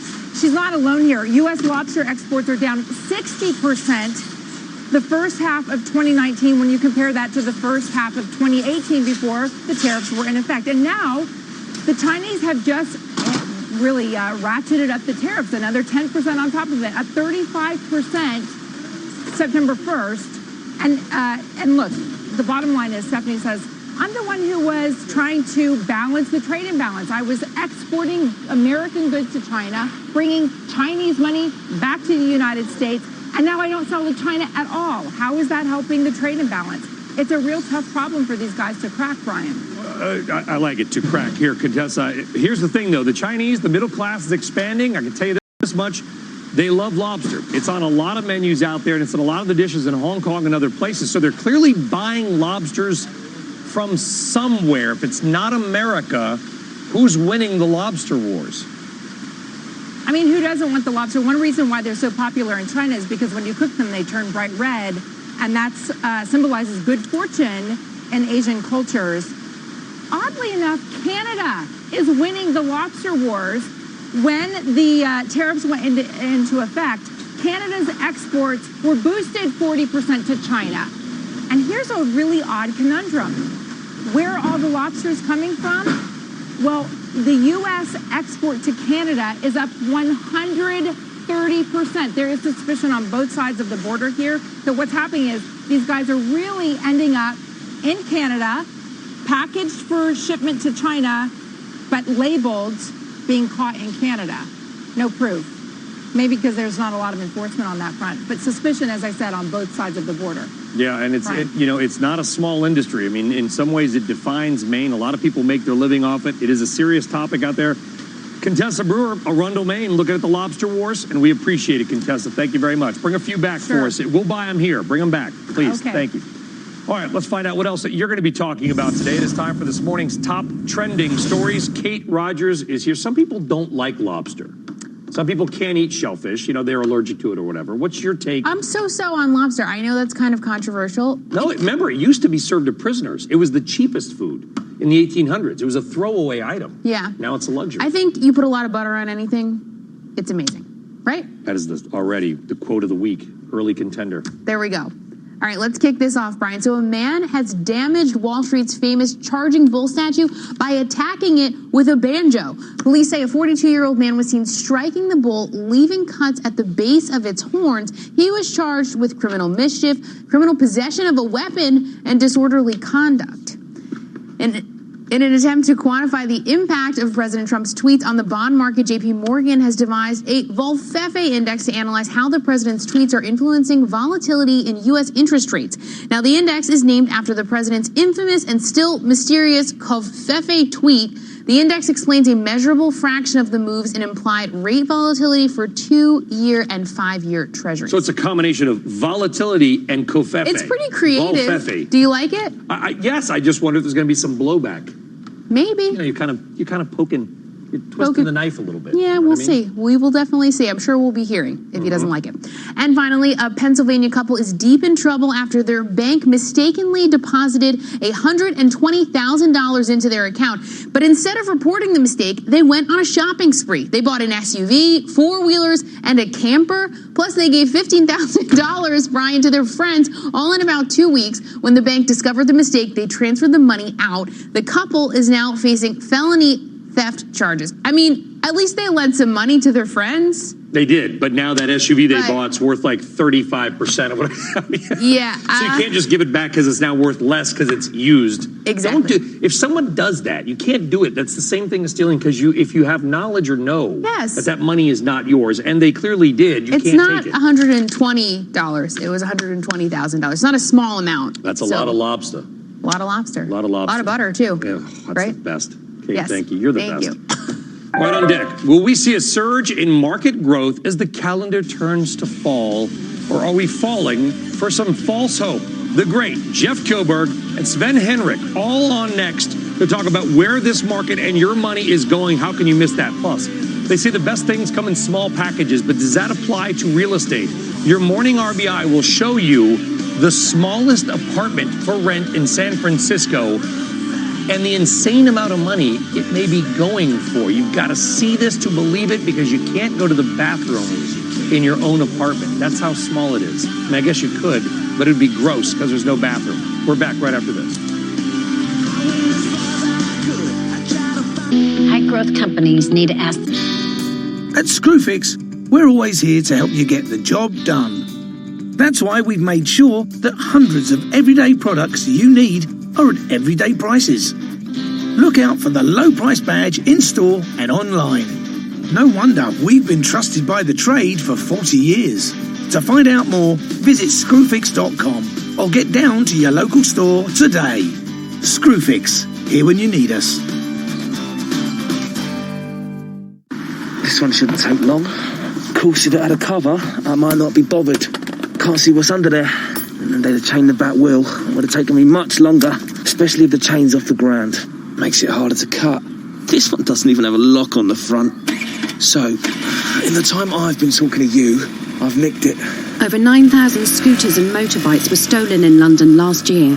Lock your bike, chain the rear wheel, and cover it to make it harder to steal. Lock, chain, cover. The Met Police. For people who want to feel happier, stronger, fitter, get further, faster, better.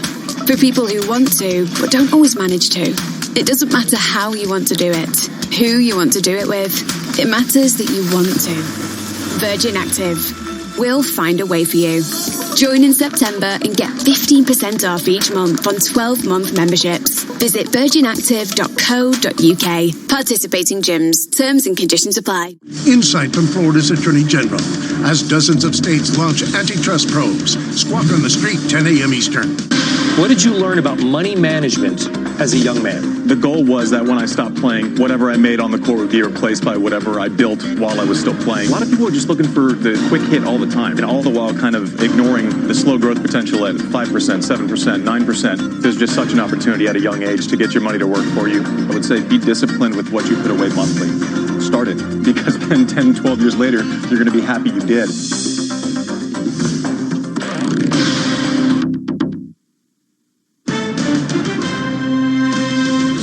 There it is, a live shot of somewhere in New York City. It's still dark. Fall's coming. It's getting light. Later, it's 5:52. Time now for your morning RBI, and today we're honing in on one of the most expensive commodities in the world, San Francisco real estate. Check this out. According to rental platform Zumper and Business Insider, this is the smallest apartment for rent in the city. We're showing a picture, by the way. It's basically a box. It's 161 square feet. It doesn't even have its own bathroom. There is access to a shared bathroom down the hall.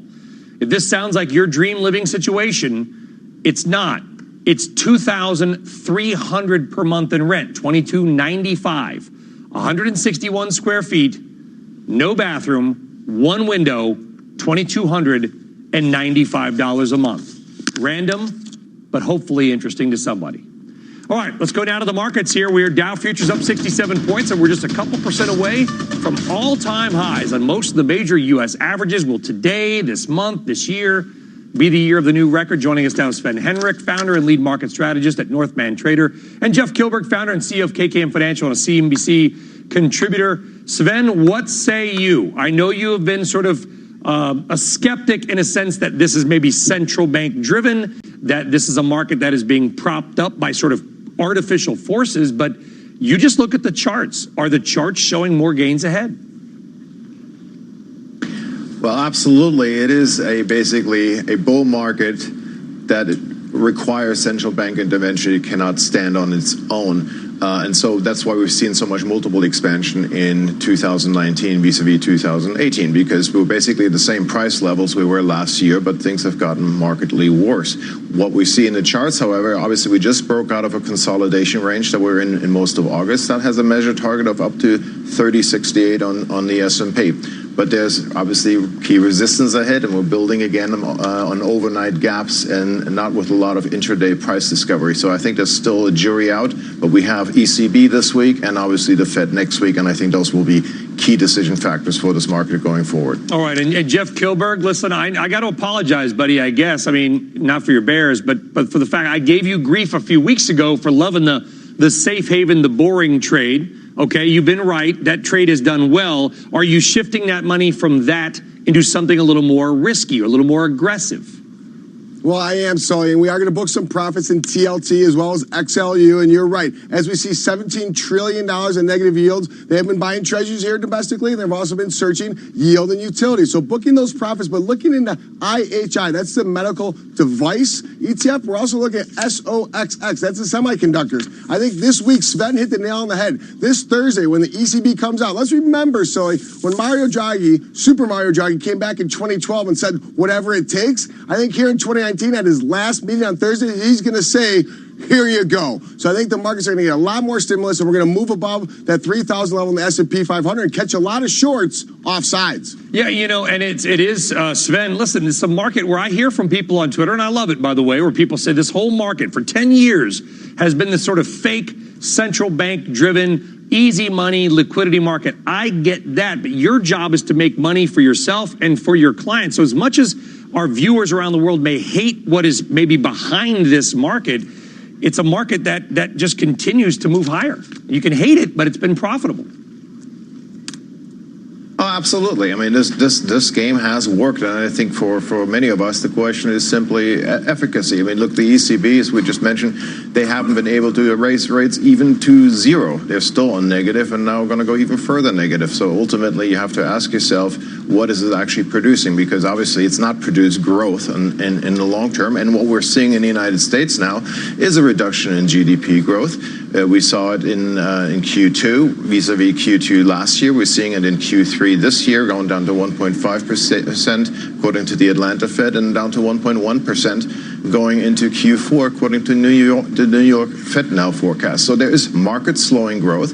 We're also seeing slowing growth in the earnings side. They're coming in at negative 3.5% for Q3. So you're dealing with multiple expansion. And so when you're relying on central banks again to move the multiple equation or expansion forward, you're running risks that markets get disappointed and you have sell-offs. So for now, clearly the momentum is there. Markets demand these rate cuts. Go ahead, Jeff. Sure. I'm going to push back a little bit, Sven. I think the data here domestically is a little bit better than we actually expected in 2019. Yes, I get the recessionary worries over in Europe, but right now the data is pretty good. I travel all across the country talking to financial advisors, and every city I go to, it seems like they are booming. San Francisco, New York, Austin, we are seeing a lot of growth here domestically. So I think that's why we're attracting so many assets, and our stock market is doing so much better, Sven. Well, let me speak about the stock market, because actually what I've been tracking is the value line geometric index. It's absolutely true. S&P and NDX are near all-time highs again, but the broader market has not been participating. In fact, there's been a market weakening from rally to rally to rally. The value line geometric index, just so for understanding, is not tracking based on market cap. It's tracking based on equal weight. And what we're seeing is the broader market's not participating. All the money is going still into the high capped tech stocks, and so there's a massive divergence. So for a rally to be convincing, and remember, in the last year and a half, all new highs have been sold, right? They've not been able to sustain. So for a rally to convince, that dynamic in the market aspect structure has to change, and we need to see the small caps, the banks, the transport, everything else moving above their resistance points when they haven't really gone anywhere in the last year and a half. I don't disagree, but if you've been short for the last 300 points in the S&P 500, how much more convincing do you need? We're going to end it there. Hey, guys, really good segment. I wish we had more time. We'll bring you both back on again. Jeff and Sven, a great discussion there. Jeff getting a little more aggressive. All right, that is it for us. I mean, the show is just goes like that, doesn't it? Thanks for watching. We'll see you tomorrow. Squawk Box begins right now. Good morning. IPO Power Play, a CNBC exclusive report, says JPMorgan is close to landing a lead role in the Aramco public offering. Meantime, there's a shakeup in Saudi Arabia, the kingdom sacking its top energy minister and replacing him with the king's son. And a potential turning point for the e-cigarette industry. States are looking to crack down on vaping as more illnesses and deaths are reported. It's Monday, September 9, 2019, and Squawk Box begins right now.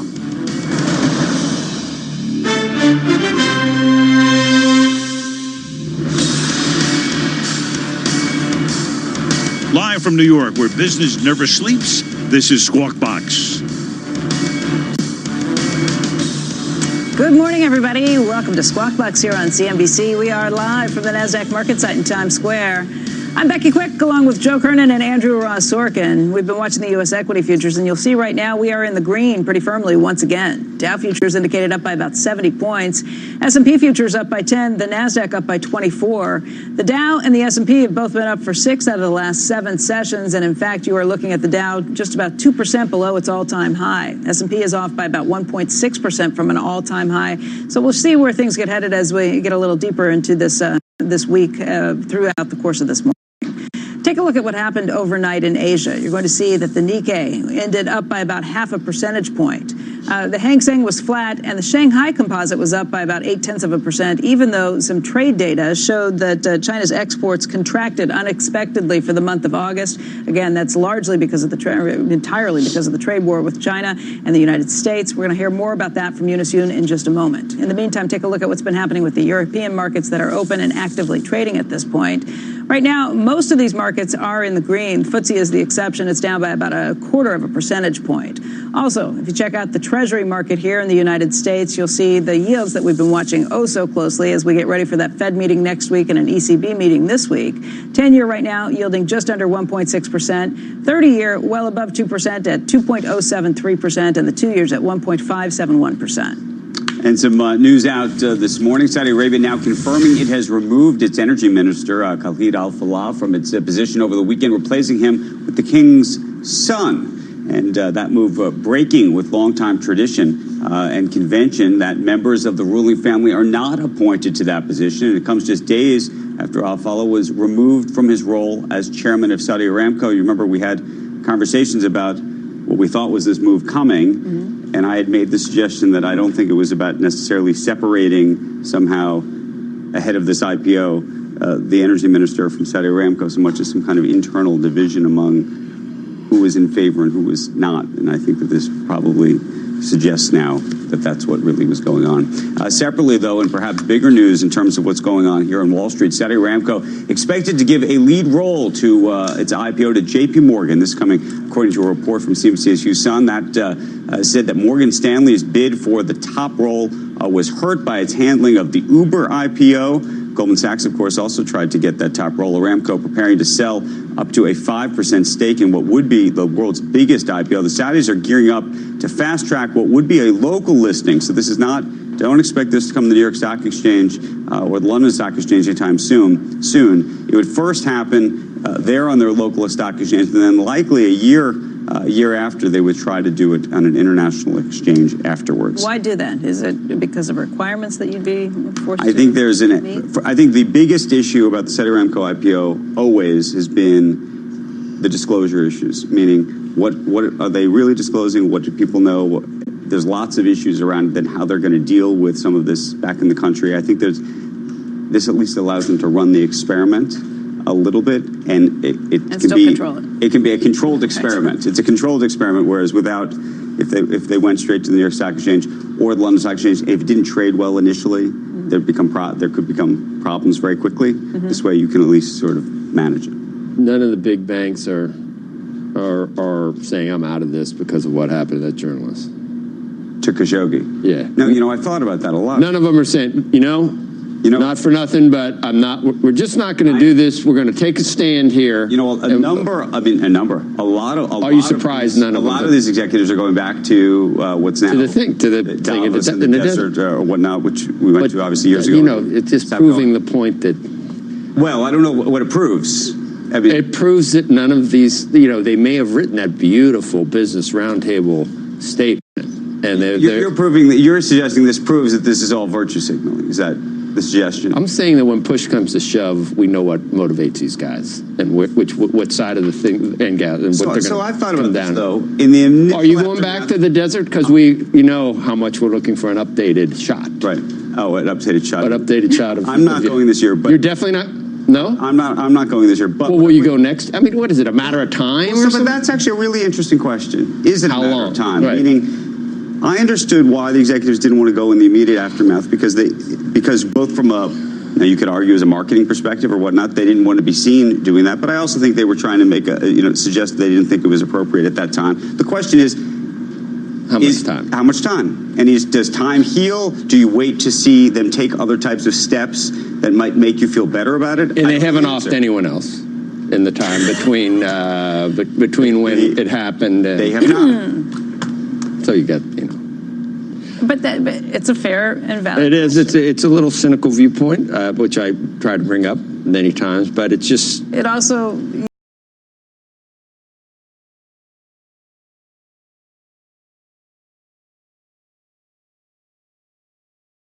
You also wonder. They're tripping over themselves. Go, oh, Prince, go, can't. They're. Well, look, if you remember, years ago, Citigroup got out of Saudi Arabia after 9/11. and then within several years decided they thought it was one of the greatest mistakes of the bank's history, and then turned around and spent the last 10 years going to the desert, kissing rings, trying to get back into the country, and eventually, by the way, I believe just recently got a license. Probably literally kissing rings. Perhaps. Yeah, right. But the other thing you have to realize is you have to weigh what we've spoken with Tom Friedman about on some of these issues, and his point has been that, look, he has in other areas kind of opened things up, made it easier for women to do a lot of things. So you have to weigh all of this. Well, do you do business with regimes that you don't agree with? Do you remember when many of their decisions or not?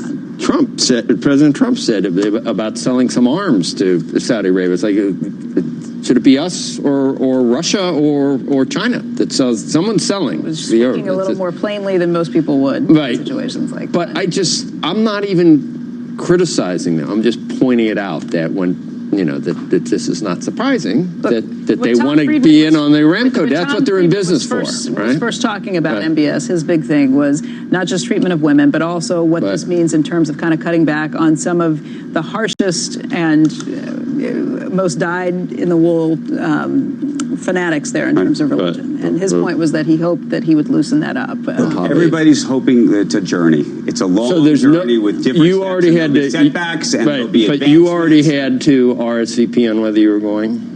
When is I haven't officially one way or the other, but you know for sure you're not. Well, there's also a calendar issue, but I don't think I'm going to be going. It's in the late October, I think.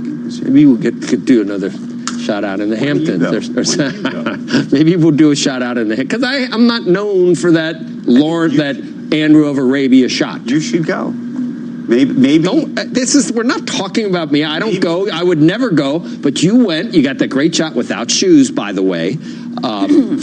I love how we air all our dirty laundry on the air. Here we go. We talk right through. What happened to my Iraq? I was going to. Anyway, we're done. You talk through it. Let's talk a little bit about that new trade data that came out of China over the weekend. For that, we're going to go to Eunice Yoon. She's in Beijing, and she has the latest on the trade war. Eunice, it's good to see you. Thanks so much, Becky. Well, the data showed that the tariff dispute with the United States continues to take its toll. The exports unexpectedly fell for August. A lot of economists had expected a rise, thinking that manufacturers were going to front load or rush orders ahead of President Trump's September tariff deadline. Instead, the exports dropped by 1%. Now, imports shrank less than expected, but it was still down for the fourth month in a row. So this weaker data is really fueling expectations that the government here is going to continue to roll out more stimulus measures. Last week, we saw the State Council announce that it was going to move forward a 2020 date for local governments to issue more bonds to boost infrastructure spending. Also on Friday, the central bank announced that it's going to cut the RRR. So that's the amount of money that banks have to have in reserve by 50 basis points for all banks, and then another 100 basis points for some of the smaller city banks. And now traders are expecting and talking a lot about how they think the central bank is going to cut interest rates more broadly sometime in the fall. Not so clear as to the timing, because they also are seeing and eyeing a political event that's coming up on October 1st, the 70th anniversary of the founding of the People's Republic of China. And the expectation is that the authorities are going to want to make sure that growth is very steady and that it doesn't appear that policymakers are moving too aggressively on stimulus just to make sure that President Xi Jinping looks very confident as he goes up on the stage and has a speech on that day. Guys? Eunice, thank you very much. Eunice Yoon. And in Hong Kong, more clashes between police and protesters over the weekend. CNBC's Cherry Kang joined us now from Hong Kong. Hello, Cherry. Good morning, Joe. So it certainly looks like business as usual near the U.S. consulate area of Hong Kong. But of course, it was a completely different scene yesterday. Tens of thousands actually rallied to this area. So why the U.S. consulate? Really, the idea is, well, trying to go beyond the Hong Kong government and the Chinese government, because a lot of anti-government, pro-democracy protesters here in Hong Kong feel like the Hong Kong government is not really listening because many of their demands have not been met yet. And really, if you take a look at some of the slogans, the signs that they held up, it's really calling on U.S. President Donald Trump to, quote, liberate Hong Kong. And they're also calling on U.S. lawmakers to pass this legislative act called the Hong Kong Human Rights and Democracy Act. Now, this is something that I'm going to be watching out for very much closely for weeks to come as the U.S. lawmakers come back from their recess this week. And there have been some buzzes about whether, this is going to get some real traction in Washington, D.C. Really, the idea is the U.S. annually assessing Hong Kong's special status. It's really about the trading privileges that Hong Kong is enjoying with the United States. Now, it's a negative, of course, for the Hong Kong economy, its image and reputation and status as a financial hub. But the protesters are actually calling on the U.S. lawmakers to pass this particular act. Why? Because this is going to hurt Hong Kong's status, which in turn will hurt mainland China as well. So it really goes to show why the Hong Kong protesters yesterday called on U.S. President Trump for his attention, and also singing national anthem of the United States, waving U.S. flags. Guys, back to you. Yep. And that's happening. They're trying to, you don't have to do much to draw President Trump into some nationalistic, theoretically, some nationalistic confirmation of what they're doing. Is, they're appealing to the U.S. like sort of overtly, playing the national anthem, et cetera. Anyway, Sherry, thank you. Sherry Kang. Okay. Coming up, a lot more on Squawk Box this morning. Markets on the move, and the Dow and S&P, they're just 2.5% away from their all-time highs. We're going to talk strategy right after the break. And as we head to that break, a look at the biggest pre-market winners and losers in the Dow. We're back in a moment.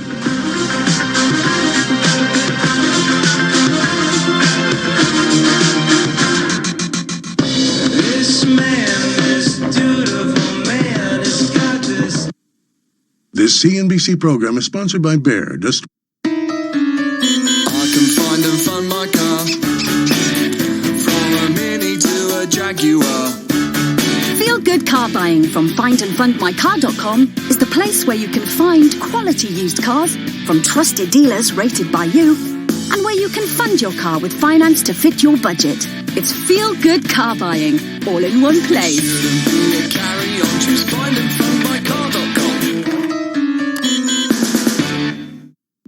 This one shouldn't take long. Of course, if it had a cover, I might not be bothered. Can't see what's under there. And they'd have chained the back wheel. It would have taken me much longer, especially if the chain's off the ground. Makes it harder to cut. This one doesn't even have a lock on the front. So, in the time I've been talking to you, I've nicked it. Over 9,000 scooters and motorbikes were stolen in London last year. Lock your bike, chain the rear wheel, and cover it to make it harder to steal. Lock, chain, cover. The Met Police. For people who want to feel happier, stronger, fitter, get further, faster, better. For people who want to, but don't always manage to. It doesn't matter how you want to do it, who you want to do it with. It matters that you want to. Virgin Active. We'll find a way for you. Join in September and get 15% off each month on 12-month memberships. Visit virginactive.co.uk. Participating gyms. Terms and conditions apply. Nurses like you love the RCNI Nursing Careers and Jobs Fair. Here's why.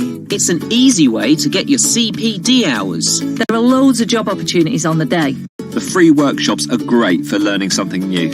It's an event just for us. The RCNI Nursing Careers and Jobs Fair. Coming to London on the 17th and 18th of September. Register now for free entry. Search RCNI events. We all have that one drawer full of things we hold on to. Like Ella's finger paintings or my gardening gloves. And what's this? £400 tucked away at the back. Or it will be when I sell this smartphone on eBay.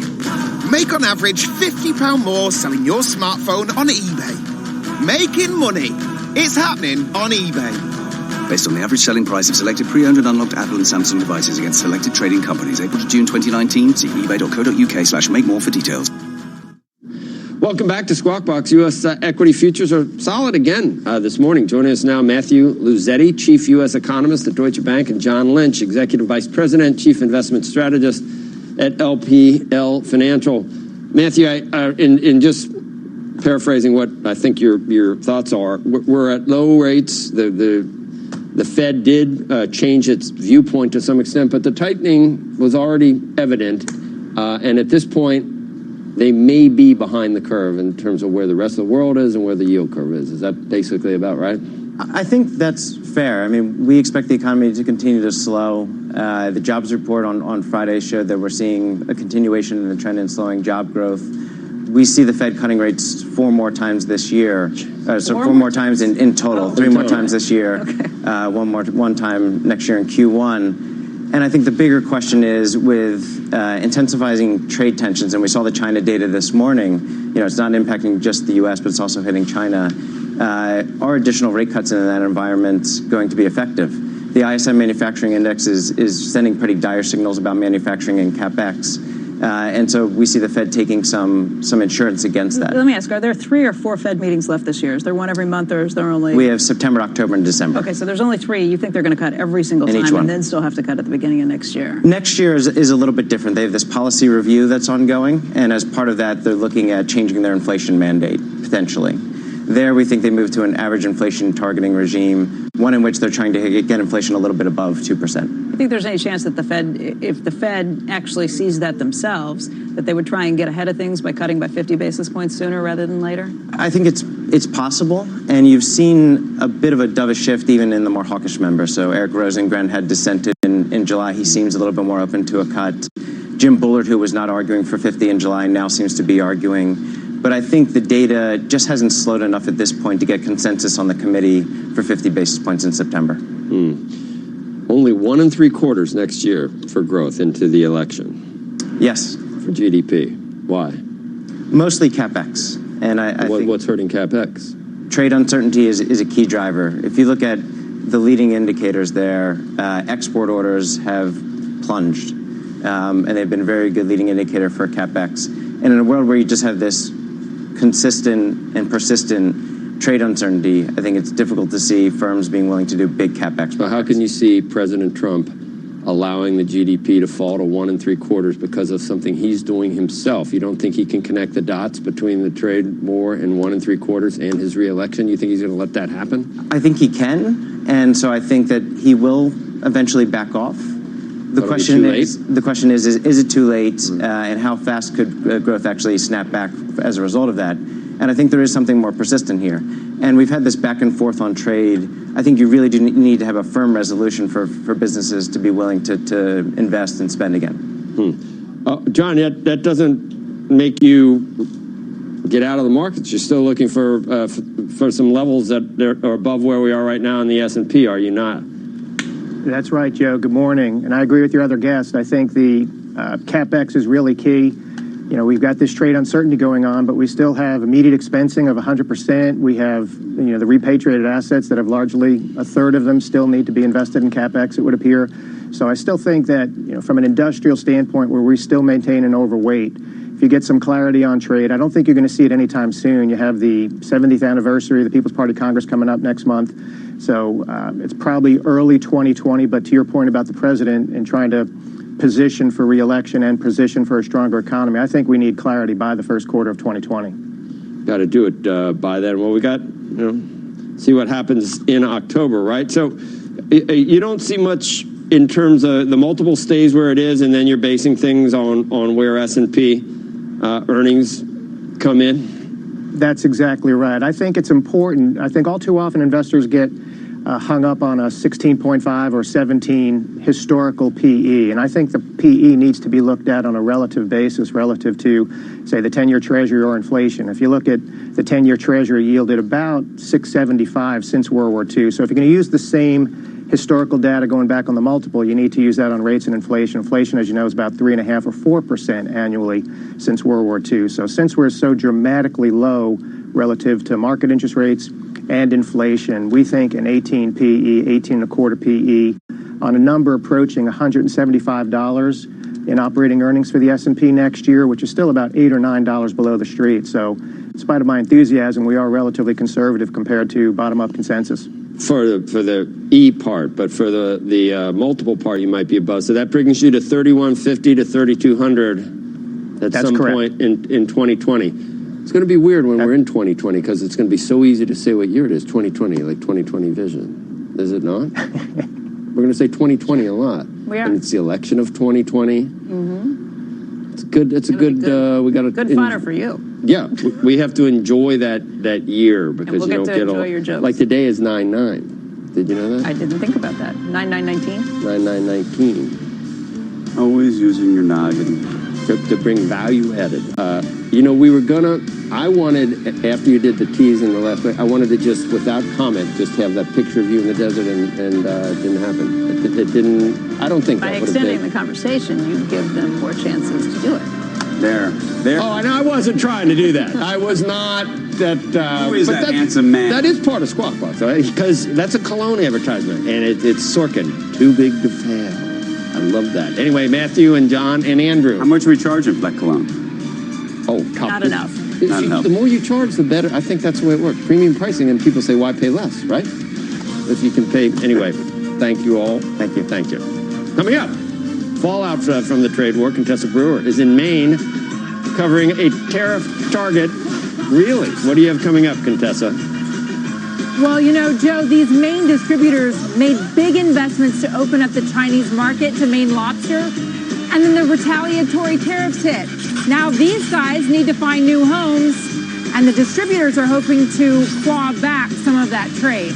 I've got it all ahead on Squawk Box.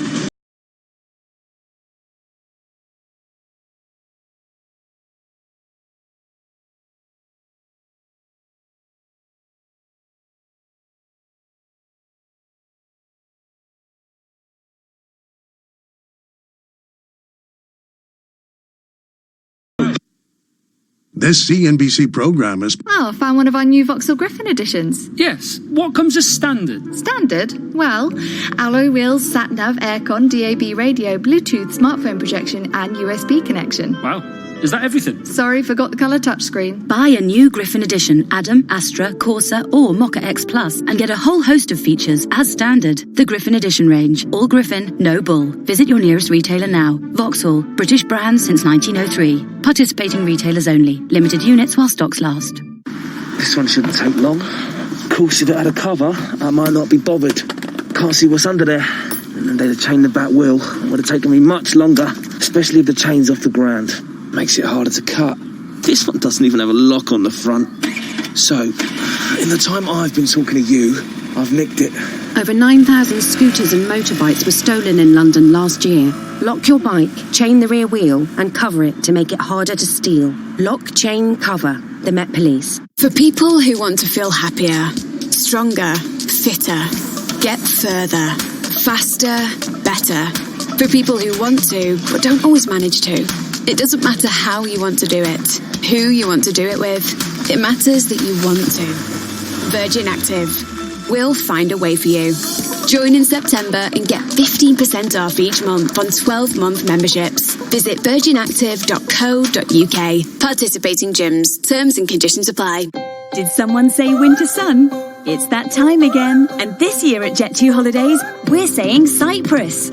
On this incredible island, you get it all. A choice of 4- and 5-star hotels, amazing ancient ruins for culture-packed days out, hiking and cycling trails for active adventures, and plenty of blue flag beaches for soaking up that winter sun. Book Cyprus now with just a £60 deposit. Jet2 Holidays. Package holidays you can trust. APRA or protected, subject to availability and conditions. Strings and things. Strings and things. Strings and things. Strings and things. Strings and things and strings and things. Strings and things. Strings and things. Strings and Now there's a whole range of strings and things called strings and things, including cheese strings, yollies, and new cheese shapes. Find them all in the cheese and yogurt aisle. Strings and things. Working on a tablet has never been so good, whatever you're doing. With the Samsung Galaxy Tab S6, you've got all the power of a PC. It's sleek, slender, and stylish, with a battery life of up to 14 hours. But it's not all work, you know. Get creative with the advanced S Pen, or enjoy better gaming and movies. With its epic 10.5-inch screen and quad AKG speakers. We'll also give you an extra £50 off the Tab S6 when you trade in your old tablet or laptop.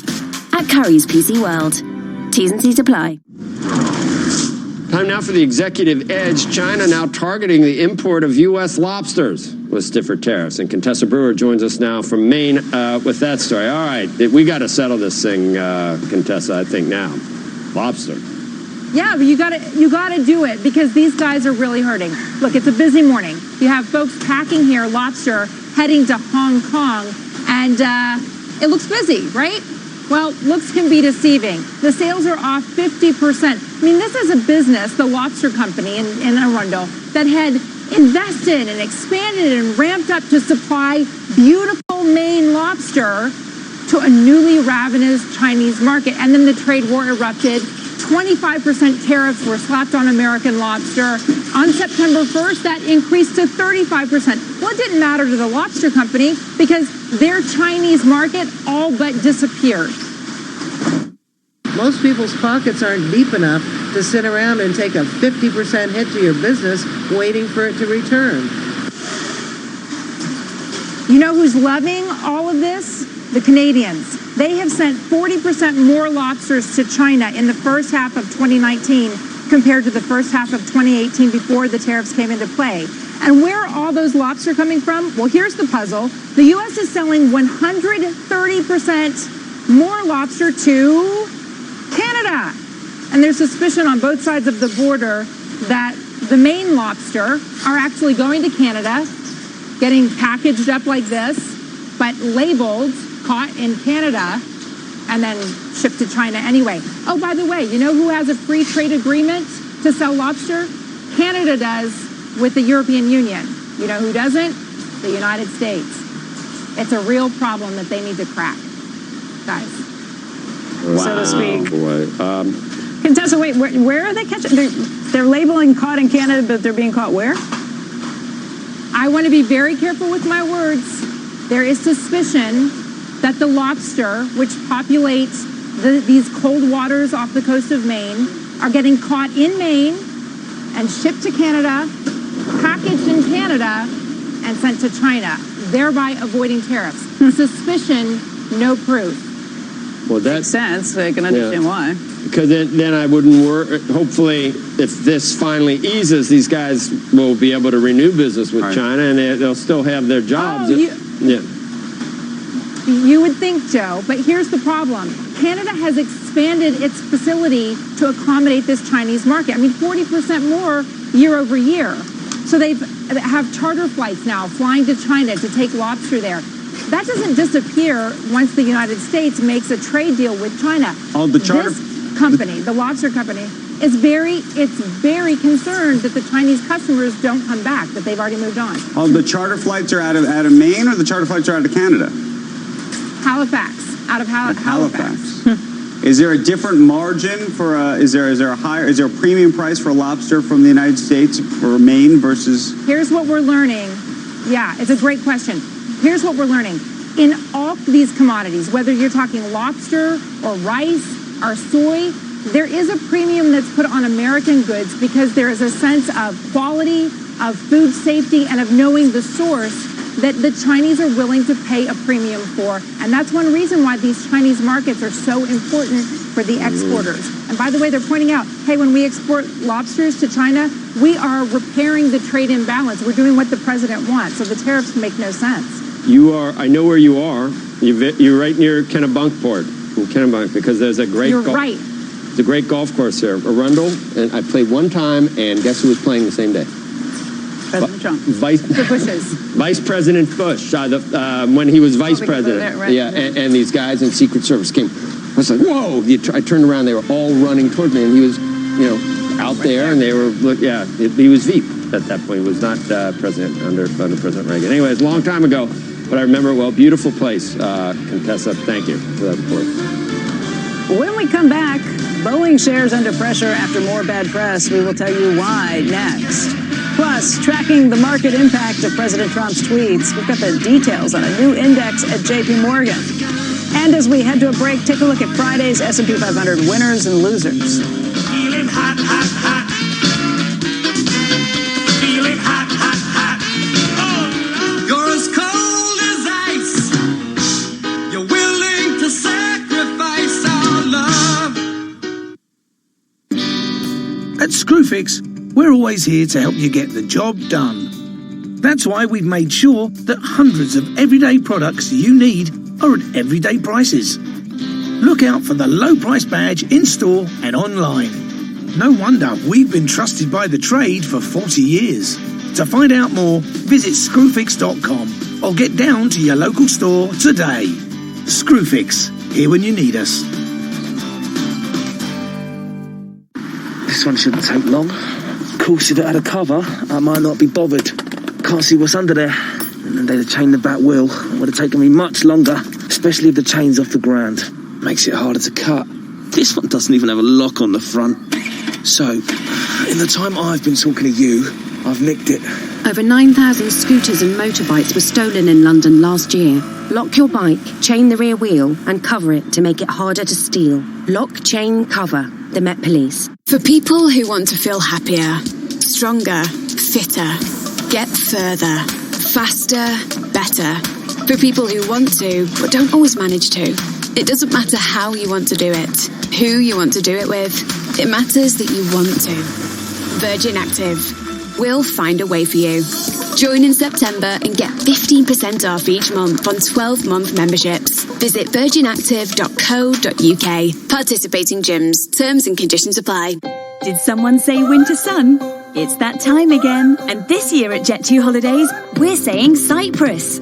On this incredible island, you get it all. A choice of 4- and 5-star hotels, amazing ancient ruins for culture-packed days out, hiking and cycling trails for active adventures, and plenty of blue flag beaches for soaking up that winter sun. Book Cyprus now with just a £60 deposit. Jet2 Holidays. Package holidays you can trust. APRA net or protected, subject to availability and conditions. Whoa! Shell saltwater supercars. They look fun. Science-fueled fun, actually, Dad. Toy cars that run on salt water. Fuel the family fun with Shell Saltwater Supercars. Fill up with £30 or more and you'll qualify to buy a car from just $3.99. I want one. Okay, Dad. Fill up on fun with Saltwater Supercars at Shell. Participating sites, conditions apply. See shell.co.uk/saltwater supercars for details.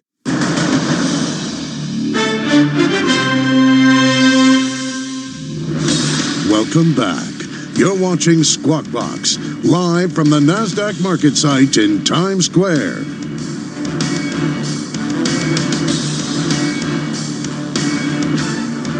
I want to be weird in that. No. Good morning.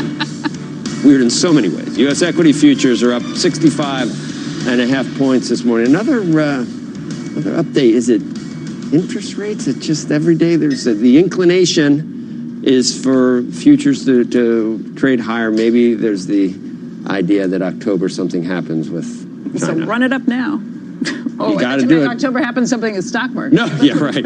No, unless we hear that things sour again. And you saw the data. There's the export data from China, and then the other story that if you don't believe their numbers when they give them to you, just say, wow, that's that if you look closer and you look at other, it's weaker than they're admitting, supposedly. Anyway, Boeing is suspending the testing of its new long-haul 777X aircraft after reports that a cargo door reportedly exploded out during a recent FAA test.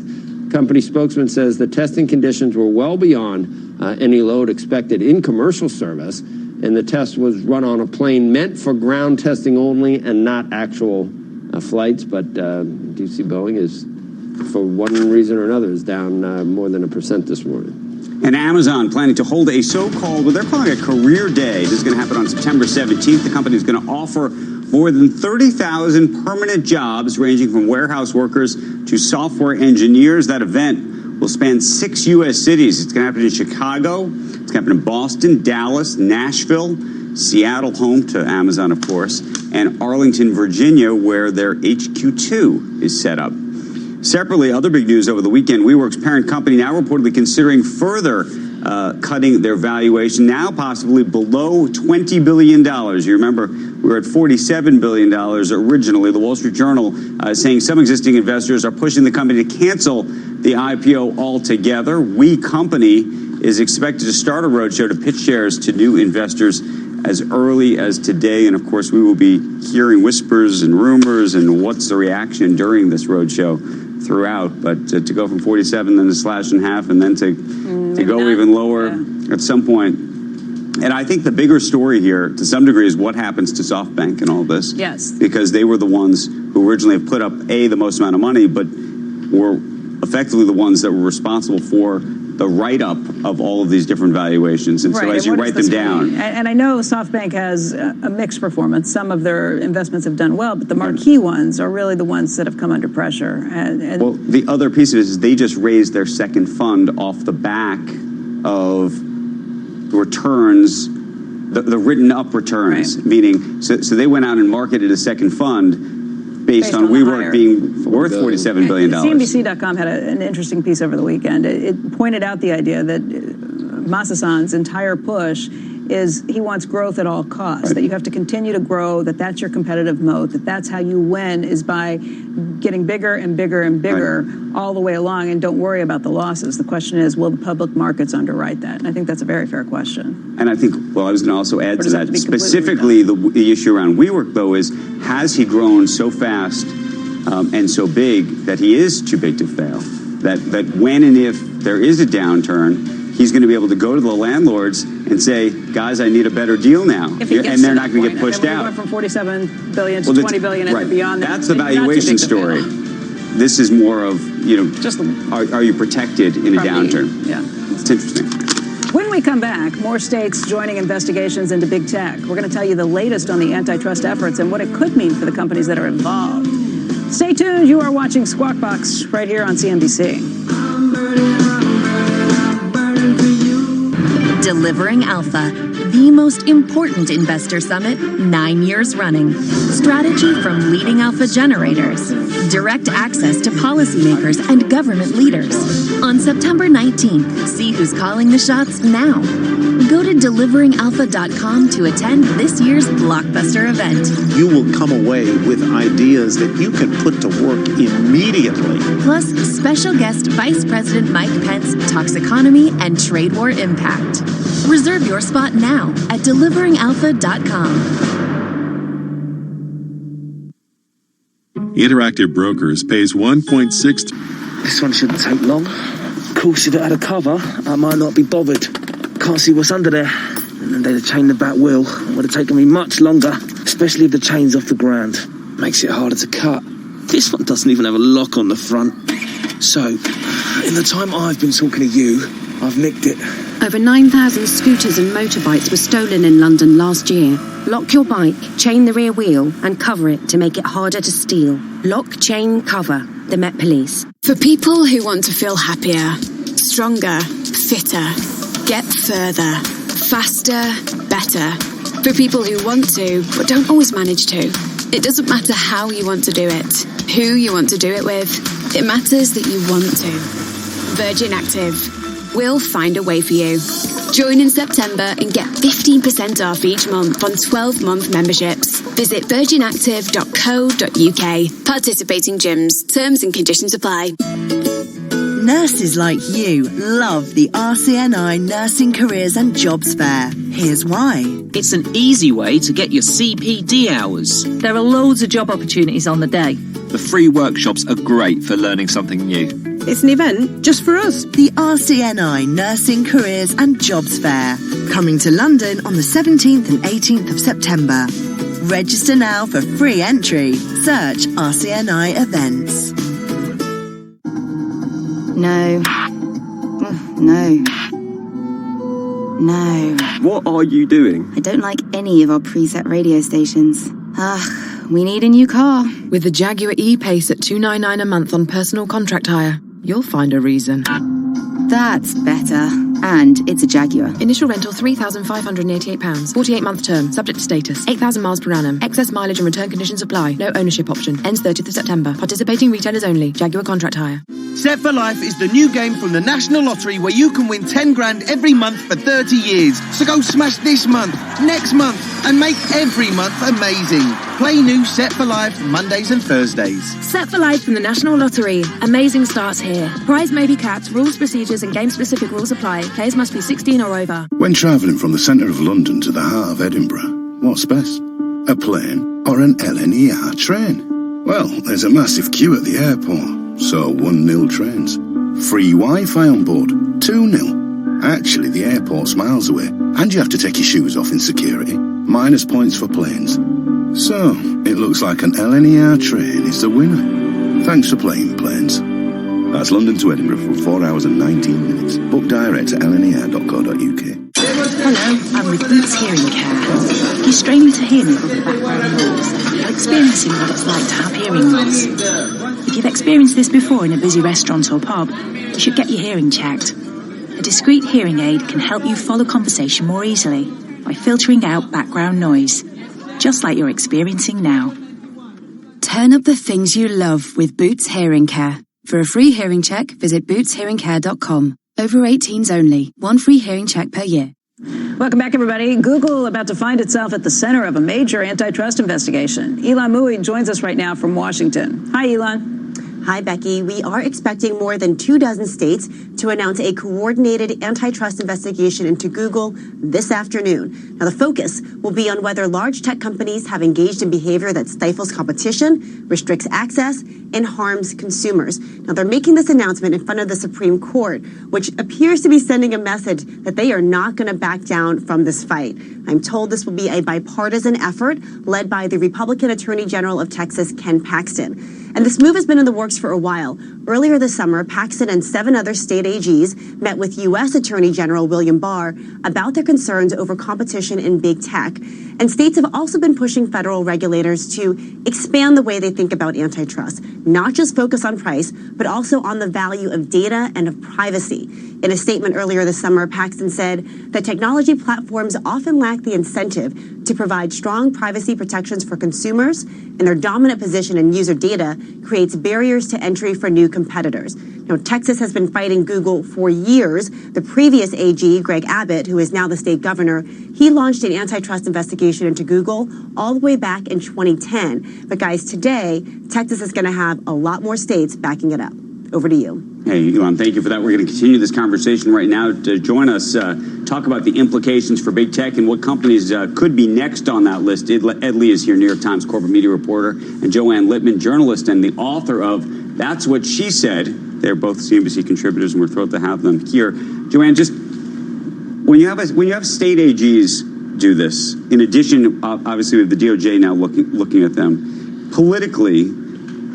Do they come together, do you think? Are they looking for a quick settlement? Is this going to be a 5-year Microsoft-style process? How do you sort of look at the permutations of it all? I don't think this will be quick, but think about this. There are something like 15 different federal and state investigations if you're looking at Facebook and Google.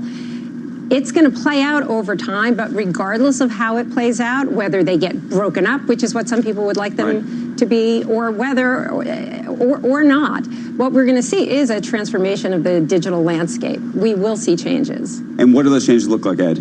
Well, so real look at what changes happened with Microsoft when they went after Microsoft, right? So after Microsoft, Google and Facebook, basically came alive. It created an environment where these new competitors came into play. So I think the changes ultimately will mean, there's a chance for new competitors to come into play. Whether it means things like selling things off or breaking parts off of the business, I think it's going to be a harder thing to execute.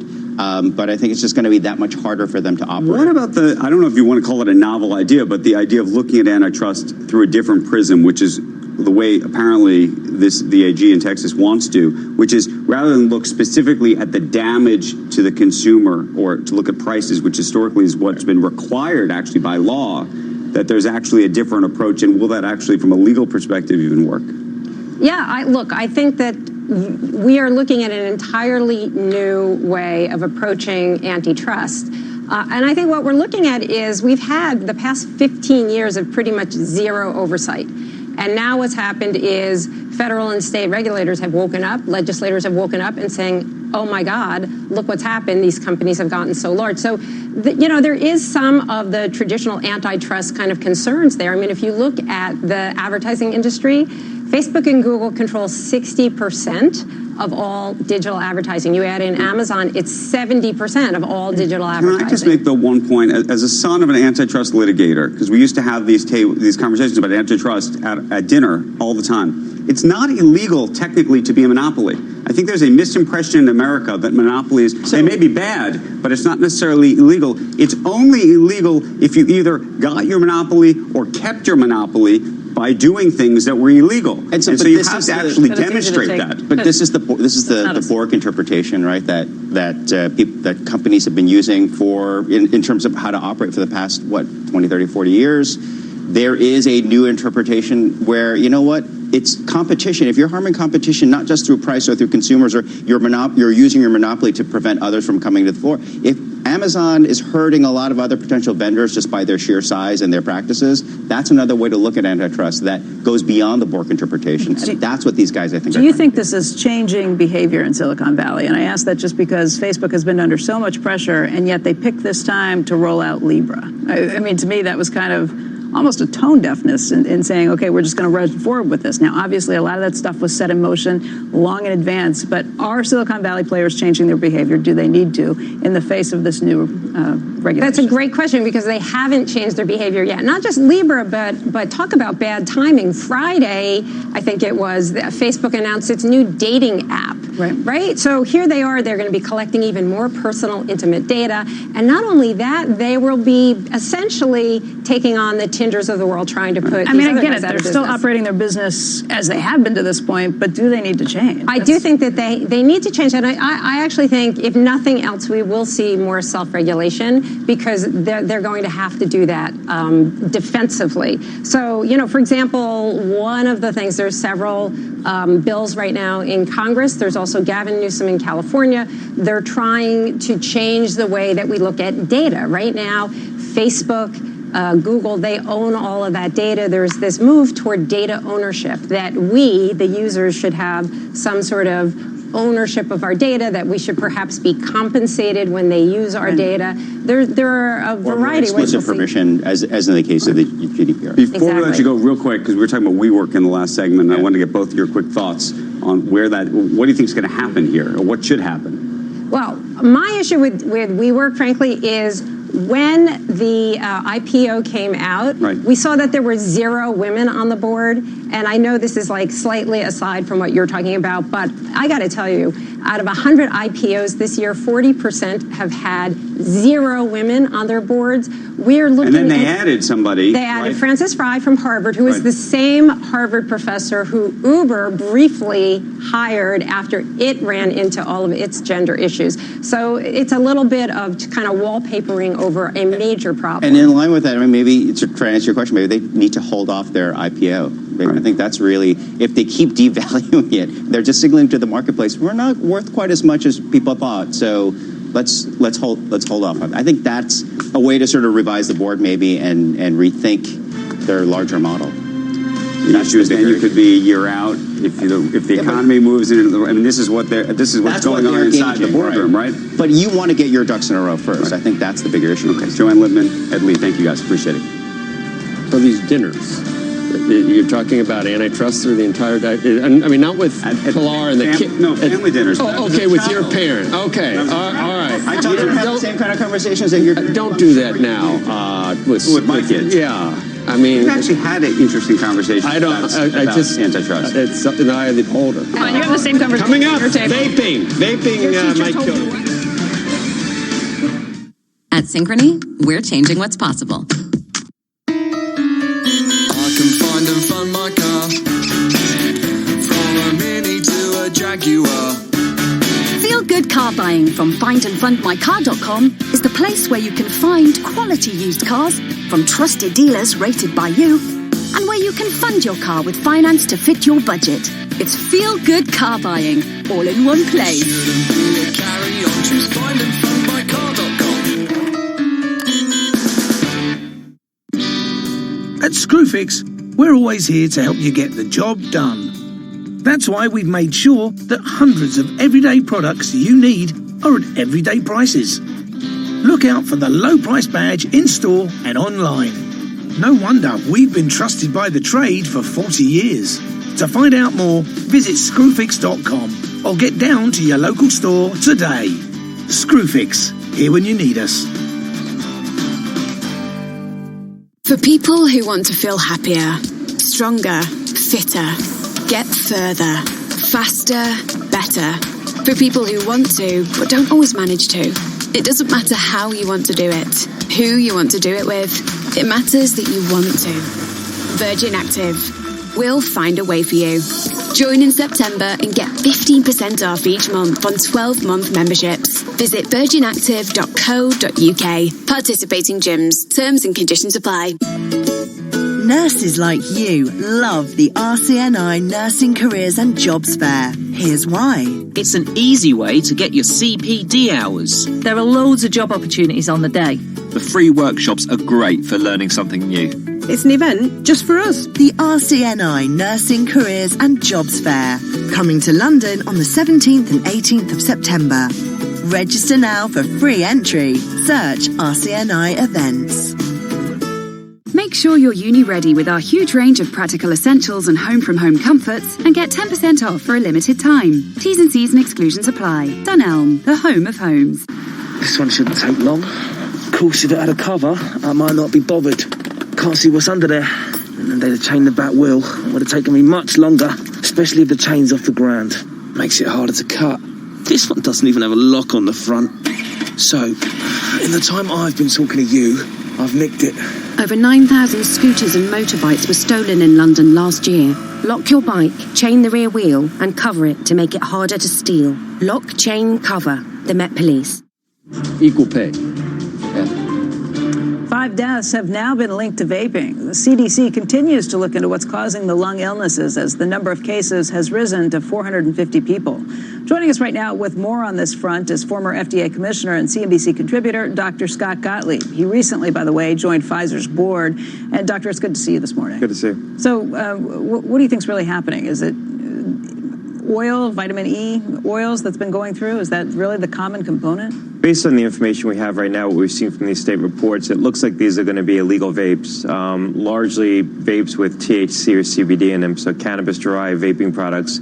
It doesn't look like these are the legitimate legally sold vapes that contain nicotine products that are sold by the big brands. Those are not safe. They still can cause harm. We believe they can cause chronic lung injury with prolonged use, but it doesn't appear that they're causing the kinds of acute lung reactions that we're seeing right now. Vitamin E sounds pretty innocuous. Why is that so dangerous? Why could this have that impact? Well, it's vitamin E acetate. It's an oil. You're not supposed to put oil into your lungs. And so what appears to be the case is that some of these THC and CBD and even illegal nicotine-containing vapes, some of the counterfeit vape products, are being used in conjunction with oil. So they're using oils as the emulsifying agent. If you look at the legal vapes that are regulated by FDA, and these things are regulated by FDA, they're subject to manufacturing standards, they typically use a water-soluble solvent as the emulsifying agent, not an oil. Putting oil into the lungs is dangerous.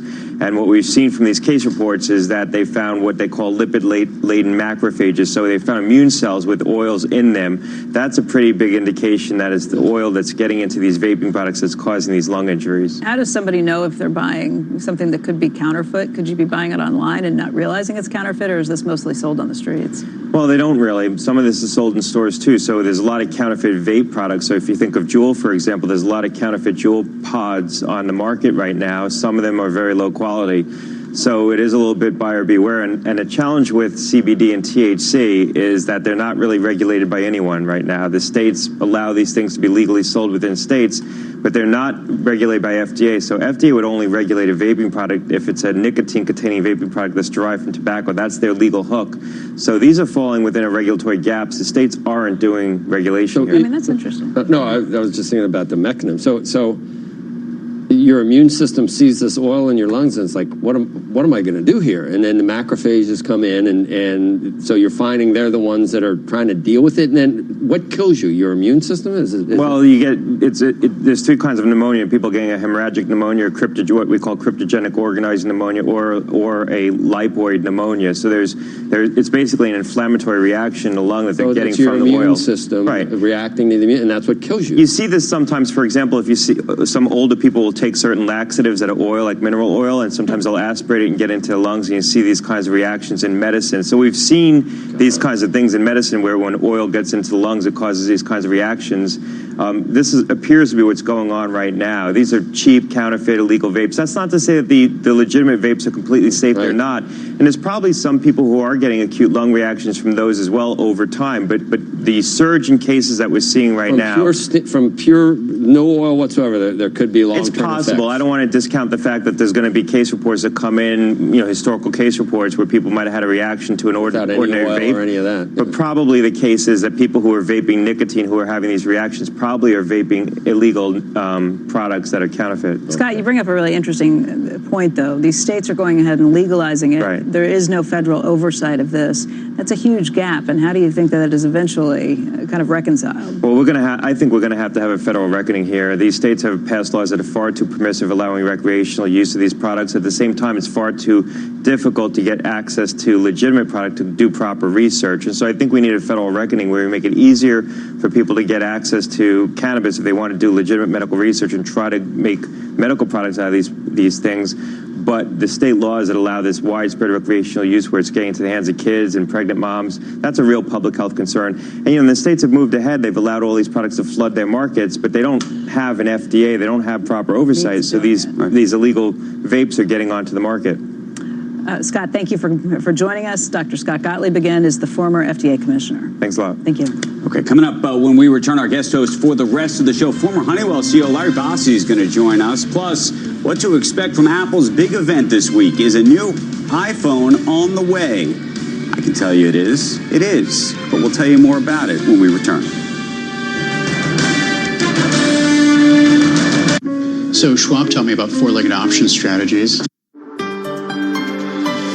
Moving from one rental home to another is so expensive. Last time, we had to pay hundreds to move in, the first month's rent, and then a big deposit. With Romans, it doesn't have to be like this. It doesn't. At Romans, you really can move in from just £36, plus your first month's rent. And that's it. Nothing more to add. Move in from just £36, plus your first month's rent. With Romans. No deposit. No problem. Romans, your trusted local property experts at romans.co.uk. Conditions and monthly fee apply. Oh, found one of our new Vauxhall Griffin editions. Yes. What comes as standard? Standard? Well, alloy wheels, sat-nav, aircon, DAB radio, Bluetooth, smartphone projection and USB connection. Wow. Is that everything? Sorry, forgot the colour touchscreen. Buy a new Griffin edition, Adam, Astra, Corsa or Mocha X Plus and get a whole host of features as standard. The Griffin edition range. All Griffin, no bull. Visit your nearest retailer now. Vauxhall, British brand since 1903. Participating retailers only. Limited units while stocks last. For people who want to feel happier, stronger, fitter, get further, faster, better. For people who want to, but don't always manage to. It doesn't matter how you want to do it, who you want to do it with. It matters that you want to. Virgin Active. We'll find a way for you. Join in September and get 15% off each month on 12-month memberships. Visit virginactive.co.uk. Participating gyms. Terms and conditions apply. Nurses like you love the RCNI Nursing Careers and Jobs Fair. Here's why. It's an easy way to get your CPD hours. There are loads of job opportunities on the day. The free workshops are great for learning something new. It's an event just for us. The RCNI Nursing Careers and Jobs Fair.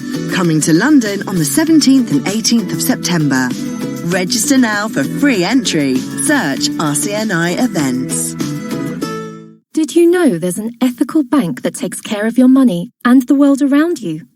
Your money is powerful. The impact it has on where you choose to bank has never been more important. We're Triodos Bank.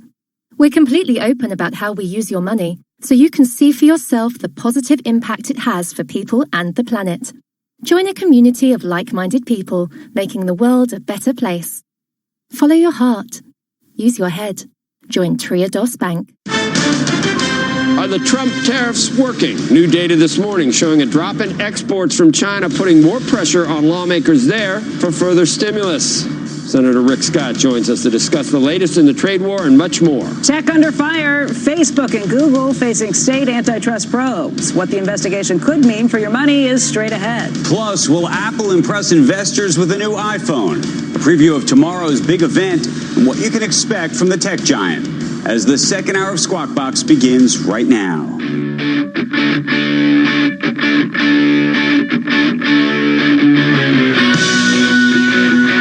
Live from the beating heart of business, New York, this is Squawk Box. Good morning. Welcome back to Squawk Box right here on CNBC on this Monday morning. I'm Andrew Ross Sorkin along with Becky Quick and Joe Kernan. Take a look at U.S. equity futures at this hour, about 2.5 hours before the market would open. Dow looks like it would open up about 60 points higher. NASDAQ looking higher as well, close to 20 points higher. And the S&P 500 looking to open about 9 points higher right now. Here's what's making headlines at this hour. Amazon is seeking to fill more than 30,000 vacant jobs by early 2020. It's announced what it's calling Amazon Career Day next week to be held in 6 cities. Amazon says that those jobs are all full-time with benefits and are unrelated to the yearly increase in holiday season hiring. OxyContin maker Purdue Pharma is expected to file for bankruptcy after settlement talks over the weekend were unsuccessful. The first federal trial over the opioid epidemic is scheduled to begin in October. And really, it was issues with the Sackler family that I think prevented that from happening. Boeing has suspended load testing for its new 777X jets. Boeing said that its team encountered an issue that required testing to be halted. It wasn't specific, but media reports say that a cargo door failed in a ground stress test. Load testing involves stresses to the aircraft that are well beyond normal operational conditions. You can see right now, Boeing shares down by about 1%. Trade will again be a focus for markets this week, and more unrest in Hong Kong as police once again revert to using tear gas on demonstrators. Eunice Yoon is in Beijing following China's trade agenda, but we're going to start first with Sherry Kang in Hong Kong with more on this weekend's protests. Morning again, Sherry.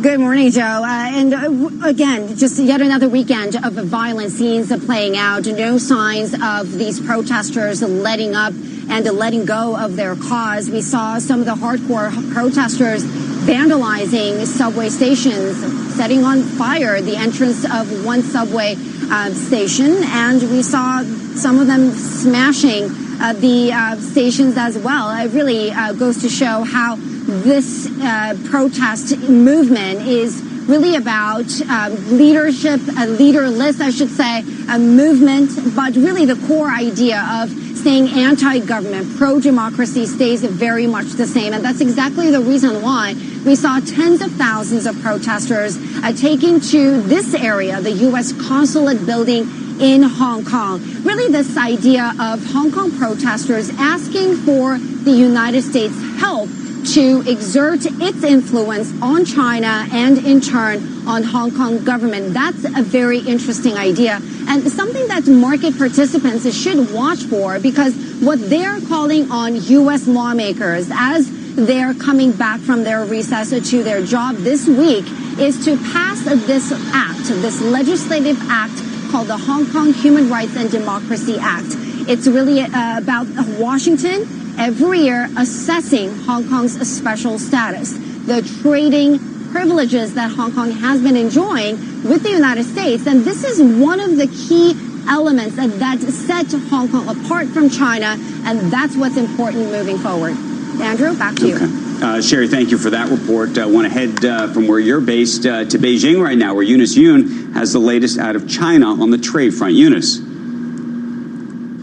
Thanks so much, Andrew. Well, the latest from here is that policymakers are probably going to have to roll out more stimulus measures. At least that's the talk after the trade data over the weekend missed. Exports unexpectedly fell for August, and a lot of economists had been expecting to see a rise, thinking that manufacturers were going to rush out orders or front load their orders in order to get them in before the President Trump's September tariff deadline. That didn't happen. Exports were down by 1%. Imports shrank less than expected, but they still dropped for the fourth month in a row. And so because of that, there's just this big expectation that the government's going to have to do more to stimulate the economy here. Last week, we saw Beijing roll out new measures, or at least say that they're going to move forward a 2020 local government bond, which would allow the local authorities to boost infrastructure spending. Also, they cut the RRR. And so traders are now betting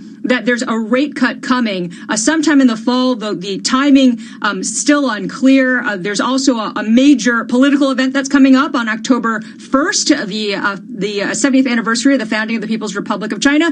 And because of that, there's an expectation that the authorities here are going to want to make sure that everything looks really, really stable, very steady growth, and that the policymakers wouldn't want to risk creating anything too distracting, including a massive, aggressive stimulus. Guys? All right, Eunice, big piece in the Journal as well. We're going to talk about now on this same topic. With more on the latest in the U.S.-China trade fight, joining us now, Florida Senator Rick Scott, our guest host this morning, Larry Bossidy, former Honeywell CEO and a CNBC contributor. When they posted 6.2%, we've heard Larry, President Trump say that's one of the worst numbers in decades already. And now we see this in the Journal. Beneath China's stable headline economic numbers, there's a growing belief among economists that it's actually much worse. And they go on to say China's economy isn't tanking, but it's almost certainly weaker than advertised. Some economists say China's GDP numbers could be up to 3 percentage points lower than 6.2. We've always doubted the legitimacy of their claim of 6% every year, every quarter. And so I don't know what it is, but I wouldn't be surprised if it was a lot lower than advertised. Do you have actual insight into this? No, but I mean, look, China can fix this problem. She can do this. Stop stealing technology. Let the people of Hong Kong have the rights that he agreed to. Stop selling fentanyl in this country. Open up their markets. This is all Xi's problem. He's causing all this. Well, okay. I guess my next question was just that those are good talking points and everything else. But the question is, you see what's happening with capital spending here, and you see that there at least is the notion that corporations and managers, the uncertainty is causing them to pull back a little. We're only 2% from the highs in the stock market, but there's the idea that both countries are losing in this trade war because there are no winners. Would you say that we're actually getting a leg up from this data and we'll be in a stronger position to get what we need, Larry, or not? I think, Joe, it changes day by day as to who has the leverage and who doesn't. I do think it's detrimental to both countries. You begin to see it in the softening of our U.S. economy.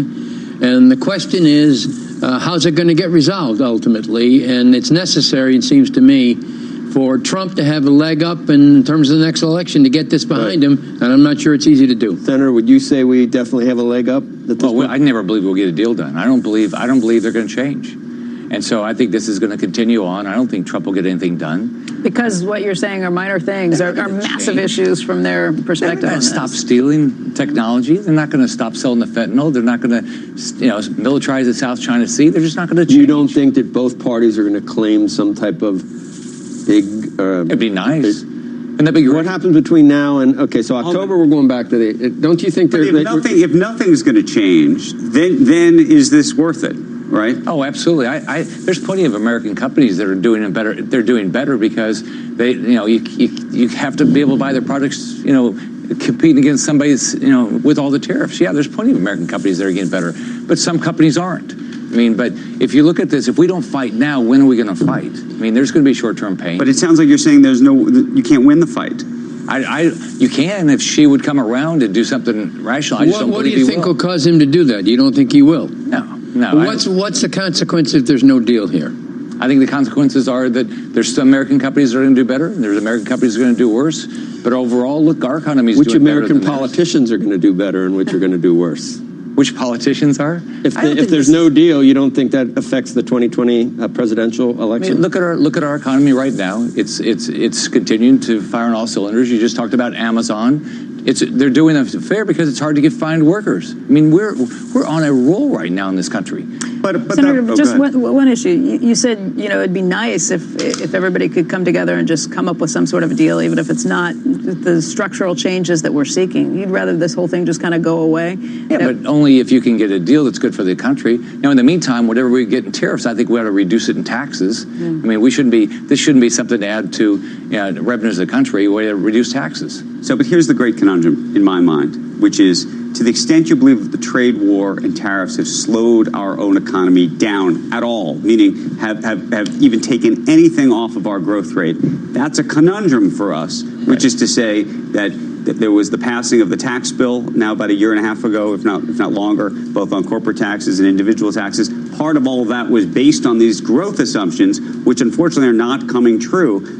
I'm not sure they ever would have fully come true, but they're made much harder by approaching it the way we have thus far. And so the question is, do you approach it at all? I'm not suggesting you don't, but maybe there's something to be said about the approach, which is rather than do it as a bilateral effort, would have we been better off, this goes back to TPP, or going back to some other approach where you would have had other people join in and maybe could force the issue in a way that you think that she would actually... Andrew, they just won't. I mean, look, I appreciate that Trump is at least standing up for jobs in this country. I mean, that's what we're doing. We're fighting over, do we want manufacturing in this country or not? Do I believe Europe's going to ever stand up? No, I don't believe they are. So we can all say we'd like everybody to come together and kumbaya and agree what we're going to do. They're just not going to do it. You would say the growth has been, the way it was just characterized, that we did, 2.9%? Yeah, we're doing way better than we had been. It was about 40% above where we were. You can't find workers now. Look at how great this economy is. So everybody acts like we must be some problem. I can tell you,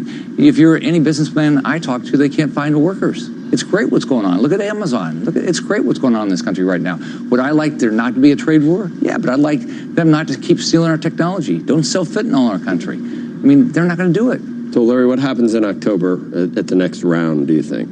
Well, I think there's a lot more discussion. It is interesting to see to what extent China's suffering from this. I don't think it's been well documented. To the extent that they're suffering to a large extent, they may come to the table. I don't think much will come of it. To the senator's point, I think there'll be a point where both teams will declare victory and very little will change. Yeah. But I think that's within the realm of the possible, and I would think it'd probably happen early next year. Then do we need to revisit it in the next administration? Absolutely we do. I mean, we've been ripped off by these people. Come on, let's be honest. For years and years. And you're going to have to sustain some pain in order to correct it. But on the other hand, I think we'll make some progress this time. But to your question, I think it's just the beginning of the next round when this one concludes. So they don't check with you when, you don't know whether there was a phone call or just overtures to Mnuchin, or you don't know any. Do you know any of the behind the scenes for what happened a week and a half ago? I talked to President Trump about it. He's optimistic. Yeah, but I mean, I don't. He says China really wants to do a deal. Do you believe him that China really wants to do a deal? Yeah, they'd like to do a deal, but on their terms. I mean, they're not going to agree to stop stealing our technology. That doesn't sound like a very big ask. Does it stop stealing our technology? No, we're not going to stop stealing your technology. Didn't they in January say they're going to buy our soybeans? Yeah. They couldn't even, that's something simple. It's a commodity product. Just buy it. They couldn't even do that. There's nothing they do that they ever agree to in the end. Wow. All right, Senator. Thank you. I've seen you. You guys are going to have to do something in the fall, I think, right? With a couple of these subjects. Yeah. You bet ready to do some things? No, it's a pretty dysfunctional place right now.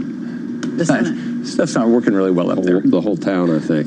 All right. Hope springs eternal. Thank you, Senator. Larry will be with us for the rest of the show. Senator, good to see you, Larry. Nice seeing you again. When we come back, a Saudi oil shakeup. We'll have the details right after this break. Plus, Apple's fall product event is tomorrow. We will preview the big event in just a few minutes. In the meantime, check out the futures. We've been in the green all morning long. Dow futures up by about 55. S&P futures up by 8. The NASDAQ up by 16. Dow and S&P have been up for 6 of the last 7 sessions. Dow is just 2% below its all-time highs. S&P down by about 1.6% below its all-time high. Stay tuned. You are watching Squawk Box right here on CNBC.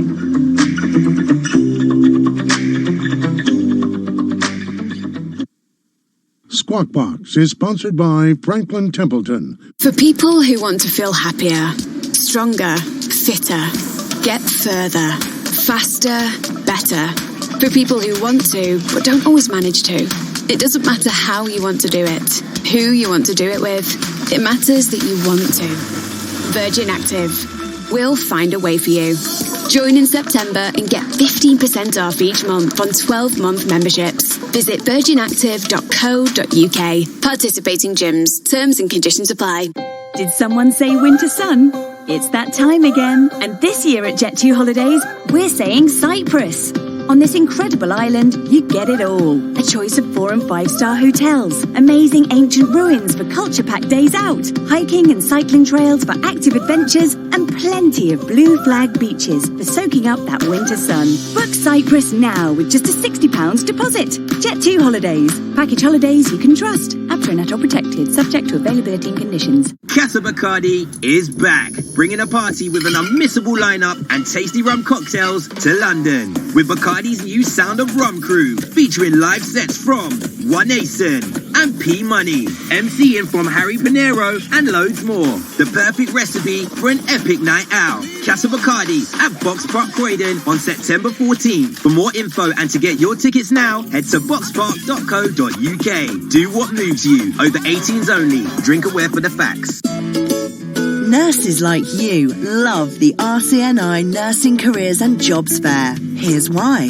It's an easy way to get your CPD hours. There are loads of job opportunities on the day. The free workshops are great for learning something new.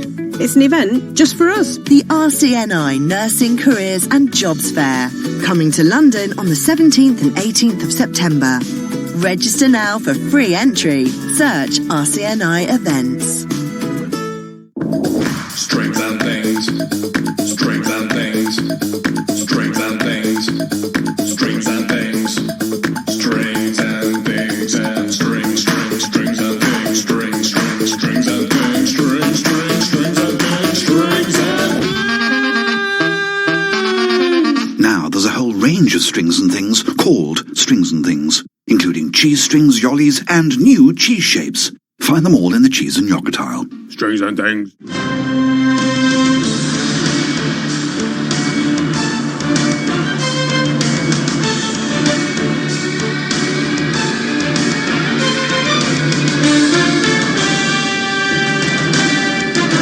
Saudi Arabia confirming it's removed Energy Minister Khalid Al-Falih from his position over the weekend, replacing him with King Salman's son, Prince Abdulaziz bin Salman. The move breaks with the longtime convention that members of the ruling family are not appointed to that position. And it comes just days after Al-Falih was removed from his role as chairman of Saudi Aramco.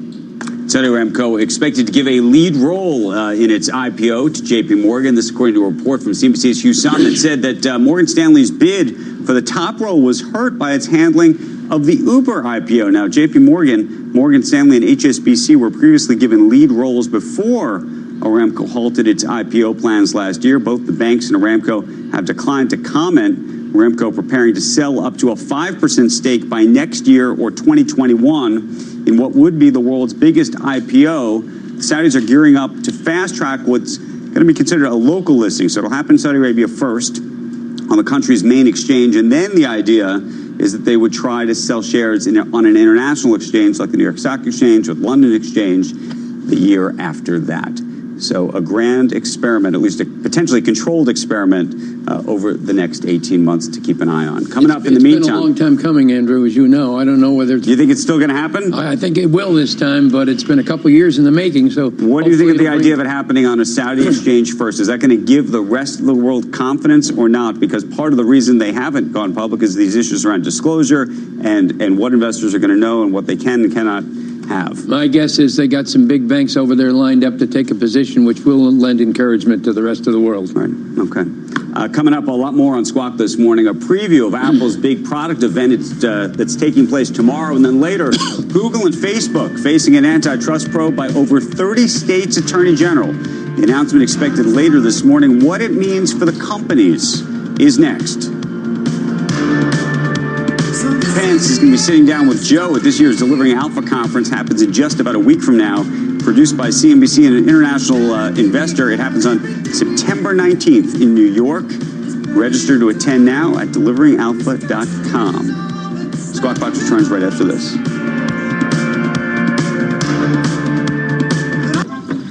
It was Sophie's big day. I can find and fund my car, from a Mini to a Jaguar. Feel good car buying from findandfundmycar.com is the place where you can find quality used cars from trusted dealers rated by you, and where you can fund your car with finance to fit your budget. It's feel good car buying, all in one place. Shouldn't be a carry on, choose findandfundmycar.com. For people who want to feel happier, stronger, fitter, get further, faster, better. For people who want to, but don't always manage to. It doesn't matter how you want to do it, who you want to do it with. It matters that you want to. Virgin Active. We'll find a way for you. Join in September and get 15% off each month on 12-month memberships. Visit virginactive.co.uk. Participating gyms. Terms and conditions apply. Did someone say winter sun? It's that time again. And this year at Jet2 Holidays, we're saying Cyprus. On this incredible island, you get it all. A choice of 4- and 5-star hotels, amazing ancient ruins for culture-packed days out, hiking and cycling trails for active adventures, and plenty of blue flag beaches for soaking up that winter sun. Book Cyprus now with just a £60 deposit. Jet2 Holidays. Package holidays you can trust. APRA and ATOL protected, subject to availability and conditions. Casa Bacardi is back, bringing a party with an unmissable lineup and tasty rum cocktails to London. With Bacardi's new Sound of Rum crew, featuring live sets from One Asen and P Money, MCing from Harry Pinero, and loads more. The perfect recipe for an epic night out. Casa Bacardi at Box Park Croydon on September 14th. For more info and to get your tickets now, head to boxpark.co.uk. Do what moves you. Over 18s only. Drink aware for the facts. Did you know Currys PC World do business? Saving your business up to 30% with mega deals on computers and printers, electricals, large screen TVs, and even more. Top brands like HP, Microsoft, Epson, Sony. And if you find it cheaper from any major retailer, we'll match it. Get these deals before they're gone. Must end soon. Visit your nearest store or pcworldbusiness.co.uk/megadeals. T's and C's apply. Excludes Inc. and third-party sellers. Visit website for price promise details. Claim within 7 days. Nurses like you love the RCNI Nursing Careers and Jobs Fair. Here's why. It's an easy way to get your CPD hours. There are loads of job opportunities on the day. The free workshops are great for learning something new. It's an event just for us. The RCNI Nursing Careers and Jobs Fair. Coming to London on the 17th and 18th of September. Register now for free entry. Search RCNI Events. It'll be gone. Welcome back to Squawk Box this morning. Big day tomorrow. Apple hosting its near annual fall launch event. It happens tomorrow. Most Apple watchers expecting a new iPhone, but what will it look like, and what else should investors be looking for? Joining us right now for a preview is Jim Dalrymple. He's the founder and editor at The Loop, website covering Apple and other tech companies. Also joining us this morning is Gene Munster, Loop Ventures founder and managing partner, and our guest host Larry Bossidy. Jim, I'm going to go to you first. What are you expecting? Is there a surprise here? Well, I think that there's always a surprise when it comes to Apple events. As much as gets leaked, they always have a surprise or two for us. And, you know, tomorrow is not only going to be about iPhone, but Apple Video and Apple TV Plus. So, you know, there's a lot of things that Apple can bring out tomorrow that are going to help them both in the market and financially. Hey, Gene, it seems like most investors or analysts are actually not expecting something fabulously new and mind-boggling. They're expecting a phone, my understanding is, with a three-lens camera, some additional, almost incremental improvements, and that the big improvement seems to be something that everyone's going to wait another year for, which is 5G. That's one way to look at it. And another way to look at it is to take some context to what's happened with Apple over the last 3 quarters, is that the iPhone 60% of revenue has been down 15%. It's been in a world of hurt here, and entering this next cycle, effectively, they're going to be adding, as you said, these cameras, wider field of lens, separately better low lighting. That's an important feature. It's probably going to be the best mobile camera on the market.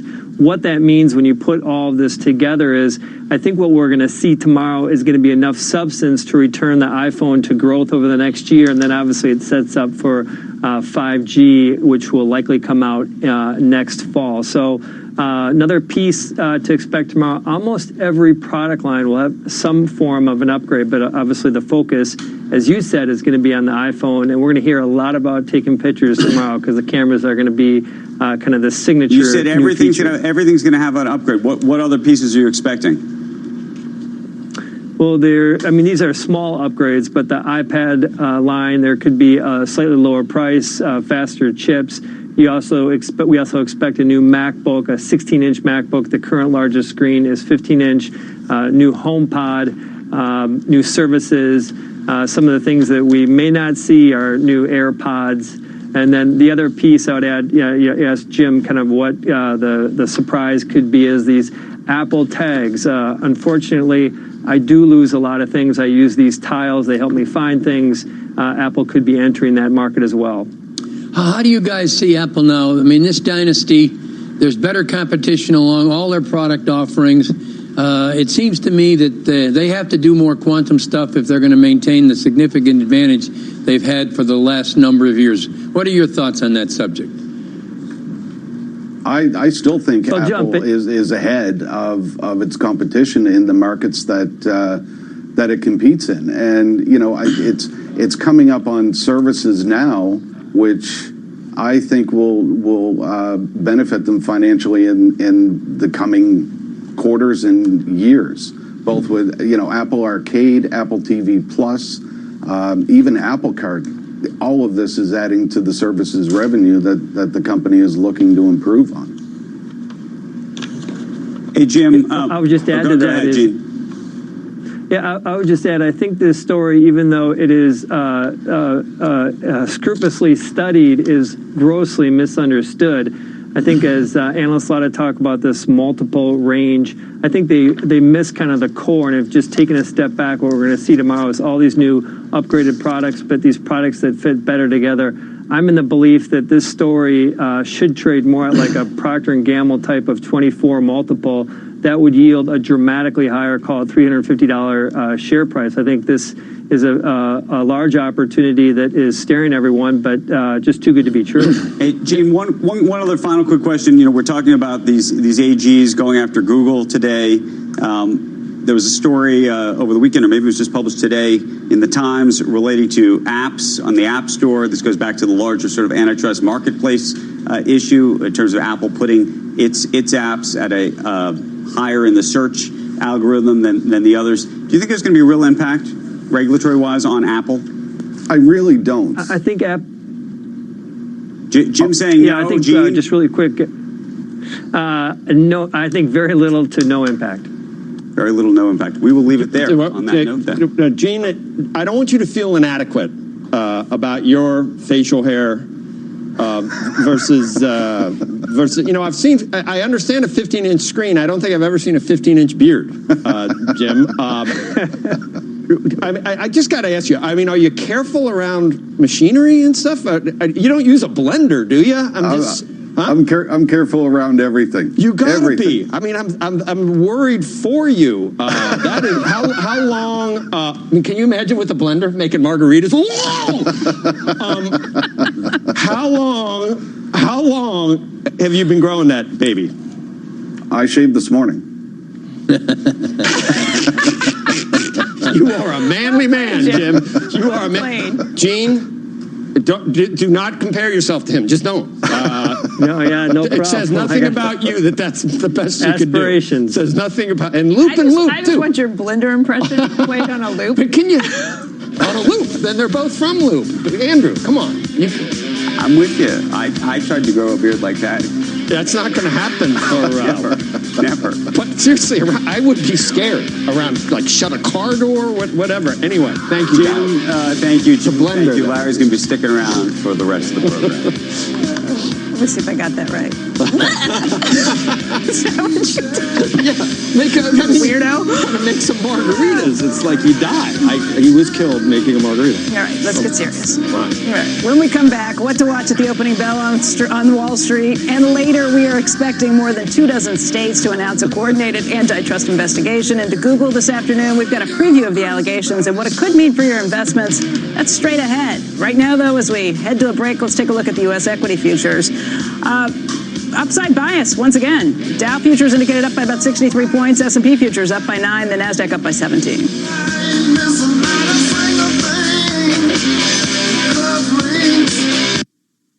Squawk Picks is sponsored by Wisdom Tree. I can find and fund my car, from a Mini to a Jaguar. Feel good car buying from findandfundmycar.com is the place where you can find quality used cars from trusted dealers rated by you, and where you can fund your car with finance to fit your budget. It's feel good car buying all in one place. Shouldn't be a carry on, choose findandfundmycar.com. This one shouldn't take long. Of course, if it had a cover, I might not be bothered. Can't see what's under there. And they'd have chained the back wheel. It would have taken me much longer, especially if the chain's off the ground. Makes it harder to cut. This one doesn't even have a lock on the front. So, in the time I've been talking to you, I've nicked it. Over 9,000 scooters and motorbikes were stolen in London last year. Lock your bike, chain the rear wheel, and cover it to make it harder to steal. Lock, chain, cover. The Met Police. For people who want to feel happier, stronger, fitter, get further, faster, better. For people who want to, but don't always manage to. It doesn't matter how you want to do it, who you want to do it with. It matters that you want to. Virgin Active. We'll find a way for you. Join in September and get 15% off each month on 12-month memberships. Visit virginactive.co.uk. Participating gyms. Terms and conditions apply. Did someone say winter sun? It's that time again. And this year at Jet2 Holidays, we're saying Cyprus. On this incredible island, you get it all. A choice of 4- and 5-star hotels, amazing ancient ruins for culture-packed days out, hiking and cycling trails for active adventures, and plenty of blue flag beaches for soaking up that winter sun. Book Cyprus now with just a £60 deposit. Jet2 Holidays. Package holidays you can trust. After and at or protected, subject to availability and conditions. Casa Bacardi is back, bringing a party with an unmissable lineup and tasty rum cocktails to London. With Bacardi's new Sound of Rum crew, featuring live sets from One Asen and P Money, MCing from Harry Pinero, and loads more. The perfect recipe for an epic night out. Casa Bacardi at Box Park Croydon on September 14th. For more info and to get your tickets now, head to boxpark.co.uk. Do what moves you. Over 18s only. Drink aware for the facts.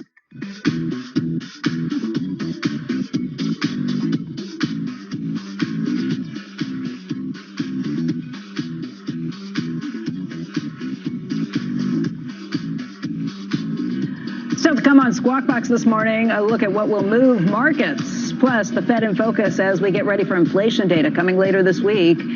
And then a major investigation into antitrust practices at Google ready to be announced this afternoon. We'll find out what it means for your tech investments.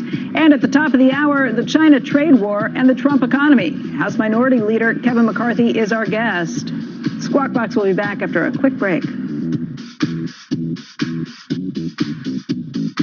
Can you customize the S&P 500 to meet your client's growth objective?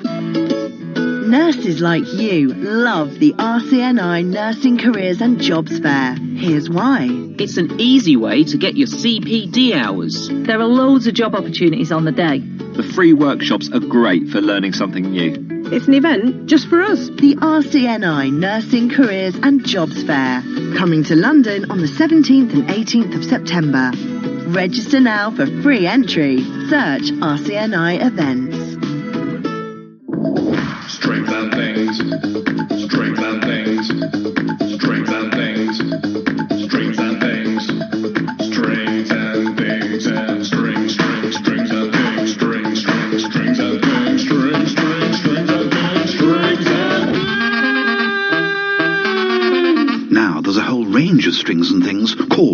strings and things, including cheese strings, yollies, and new cheese shapes. Find them all in the cheese and yogurt aisle. Strings and things. Working on a tablet has never been so good, whatever you're doing. With the Samsung Galaxy Tab S6, you've got all the power of a PC. It's sleek, slender and stylish, with a battery life of up to 14 hours. But it's not all work, you know.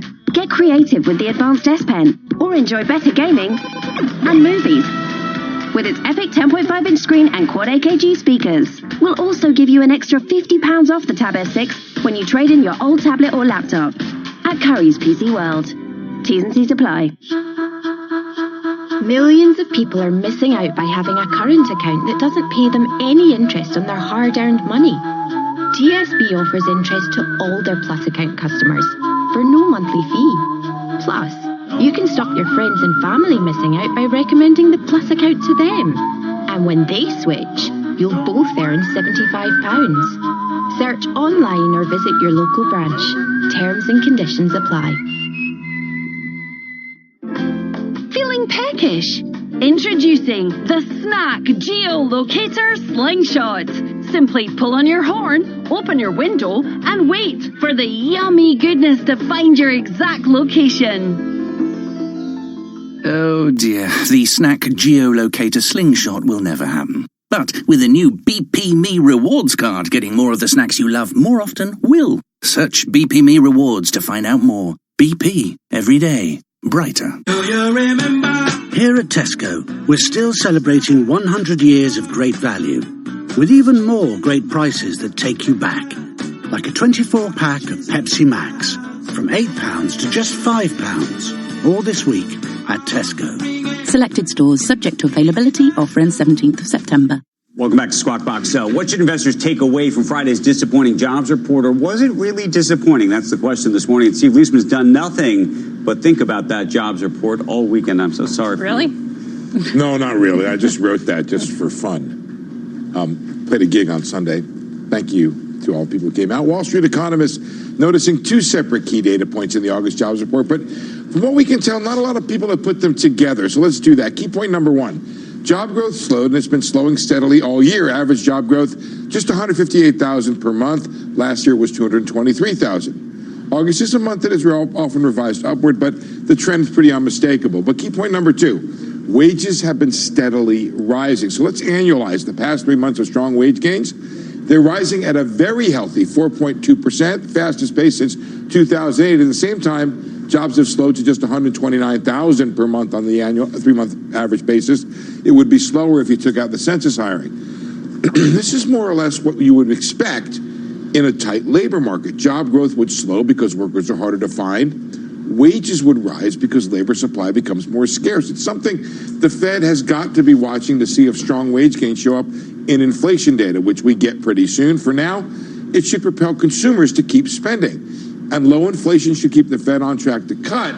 But this dynamic of slow job growth and strong wage gains, we have to watch this. This is what the theory suggested was going to happen. And now we have 3 months in a row of it happening. We'll have to see. All right, let's open this up to a broad conversation. Joining us to talk about the markets and the economy is David Bianco. He's DWS America's CIO.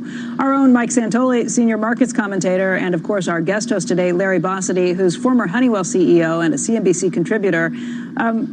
Mike, let me start with you. We are looking at the markets indicated up once again today, and I think right now the S&P is only about 1.6% off of its all-time high. Why this upside push constantly? It's sort of this fascinating reassessment after we got through August, which is, yes, the S&P is relatively close to its all-time high, but a lot of its components are way below their highs. More than half the stocks there are down at least 10% from their high. That's actually turns into a good thing if the market's getting more comfortable with the economic outlook and you say, look at all these beat-up cyclical stocks that seem like they were discounting a recession. Bond yields going up also is a kind of the financial markets relaxing a little bit about the imminence of some kind of a downturn. So all that stuff put together, I think it leaves you with a sense that stocks and bonds got very stretched in their relationship, and that's pulling back a little bit. If there are some battered stocks in there, that means that there are some that are more than pulling their weight. Do you worry about those, or do you think those are fair valuations? Certainly they're making the market appear more expensive or as expensive as it is. I don't know if I would worry about it. It's in a way kind of natural later bull market behavior where you do have these kind kind of consistent winners up there. Also, profit margins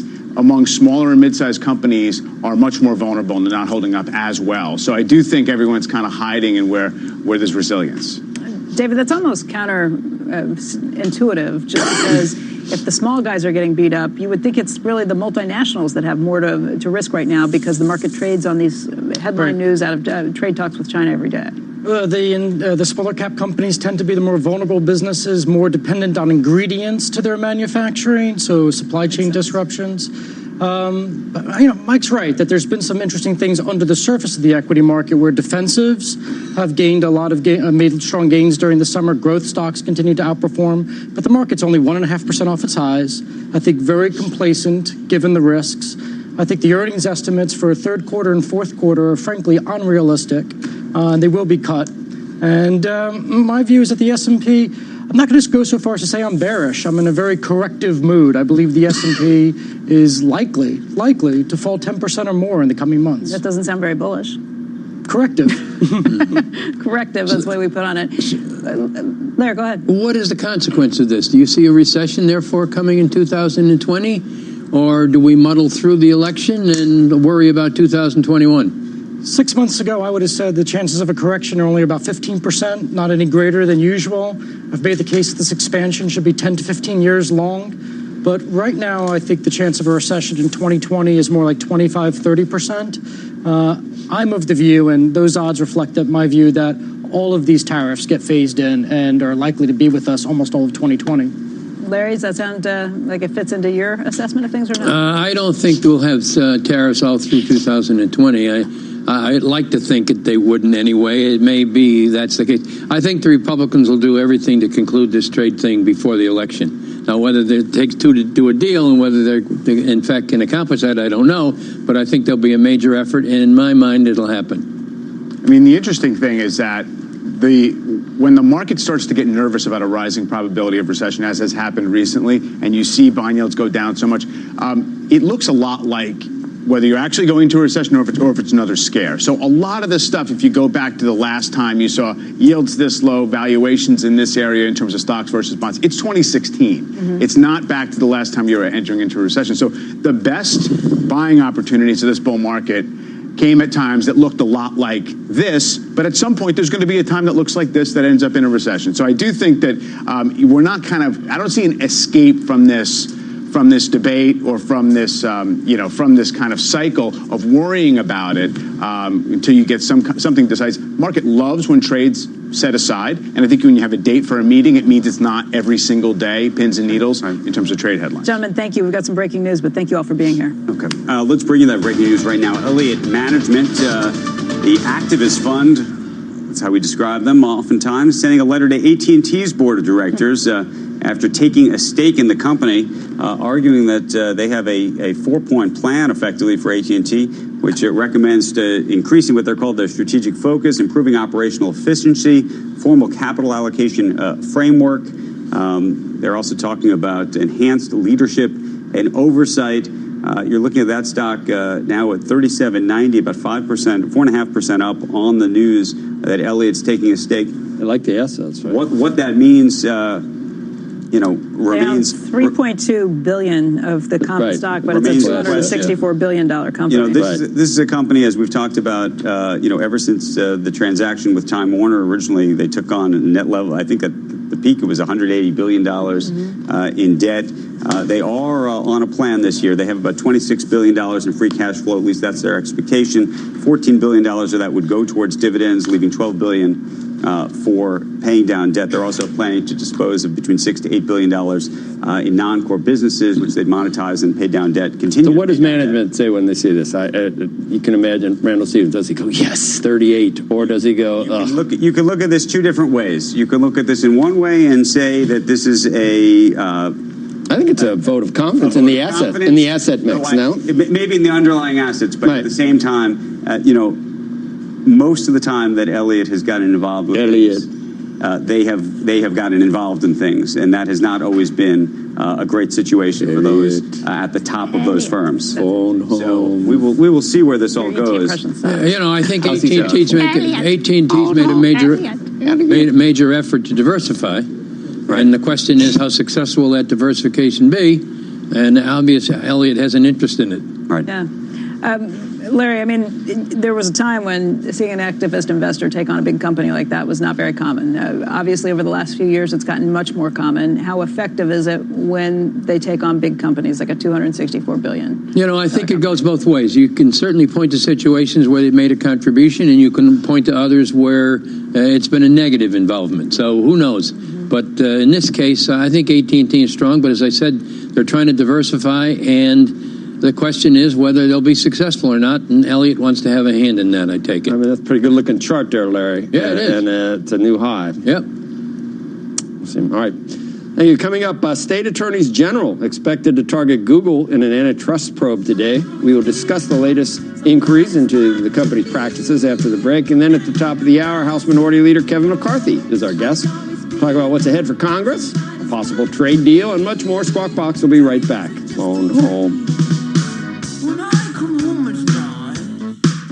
At Synchrony, we're changing what's for people who want to feel happier, stronger, fitter, get further, faster, better. For people who want to, but don't always manage to. It doesn't matter how you want to do it, who you want to do it with. It matters that you want to. Virgin Active. We'll find a way for you. Join in September and get 15% off each month on 12-month memberships. Visit virginactive.co.uk. Participating gyms. Terms and conditions apply. Did someone say winter sun? It's that time again. And this year at Jet2 Holidays, we're saying Cyprus. On this incredible island, you get it all. A choice of 4- and 5-star hotels, amazing ancient ruins for culture-packed days out, hiking and cycling trails for active adventures, and plenty of blue flag beaches for soaking up that winter sun. Book Cyprus now with just a £60 deposit. Jet2 Holidays. Package holidays you can trust. APRA protected, subject to availability and conditions. Casa Bacardi is back, bringing a party with an unmissable lineup and tasty rum cocktails to London. With Bacardi's new Sound of Rum crew, featuring live sets from One Nation and P Money, MCing from Harry Pinero, and loads more. The perfect recipe for an epic night out. Casa Bacardi at Box Park Croydon on September 14th. For more info and to get your tickets now, head to boxpark.co.uk. Do what moves you. Over 18s only. Drink aware for the facts. Nurses like you love the RCNI Nursing Careers and Jobs Fair. Here's why. It's an easy way to get your CPD hours. There are loads of job opportunities on the day. The free workshops are great for learning something new. It's an event just for us. The RCNI Nursing Careers and Jobs Fair. Coming to London on the 17th and 18th of September. Register now for free entry. Search RCNI Events. Working on a tablet has never been so good, whatever you're doing. With the Samsung Galaxy Tab S6, you've got all the power of a PC. It's sleek, slender and stylish, with a battery life of up to 14 hours. But it's not all work, you know. Get creative with the advanced S Pen, or enjoy better gaming and movies. With its epic 10.5-inch screen and quad AKG speakers. We'll also give you an extra £50 off the Tab S6 when you trade in your old tablet or laptop. At Curry's PC World. T's and C's apply.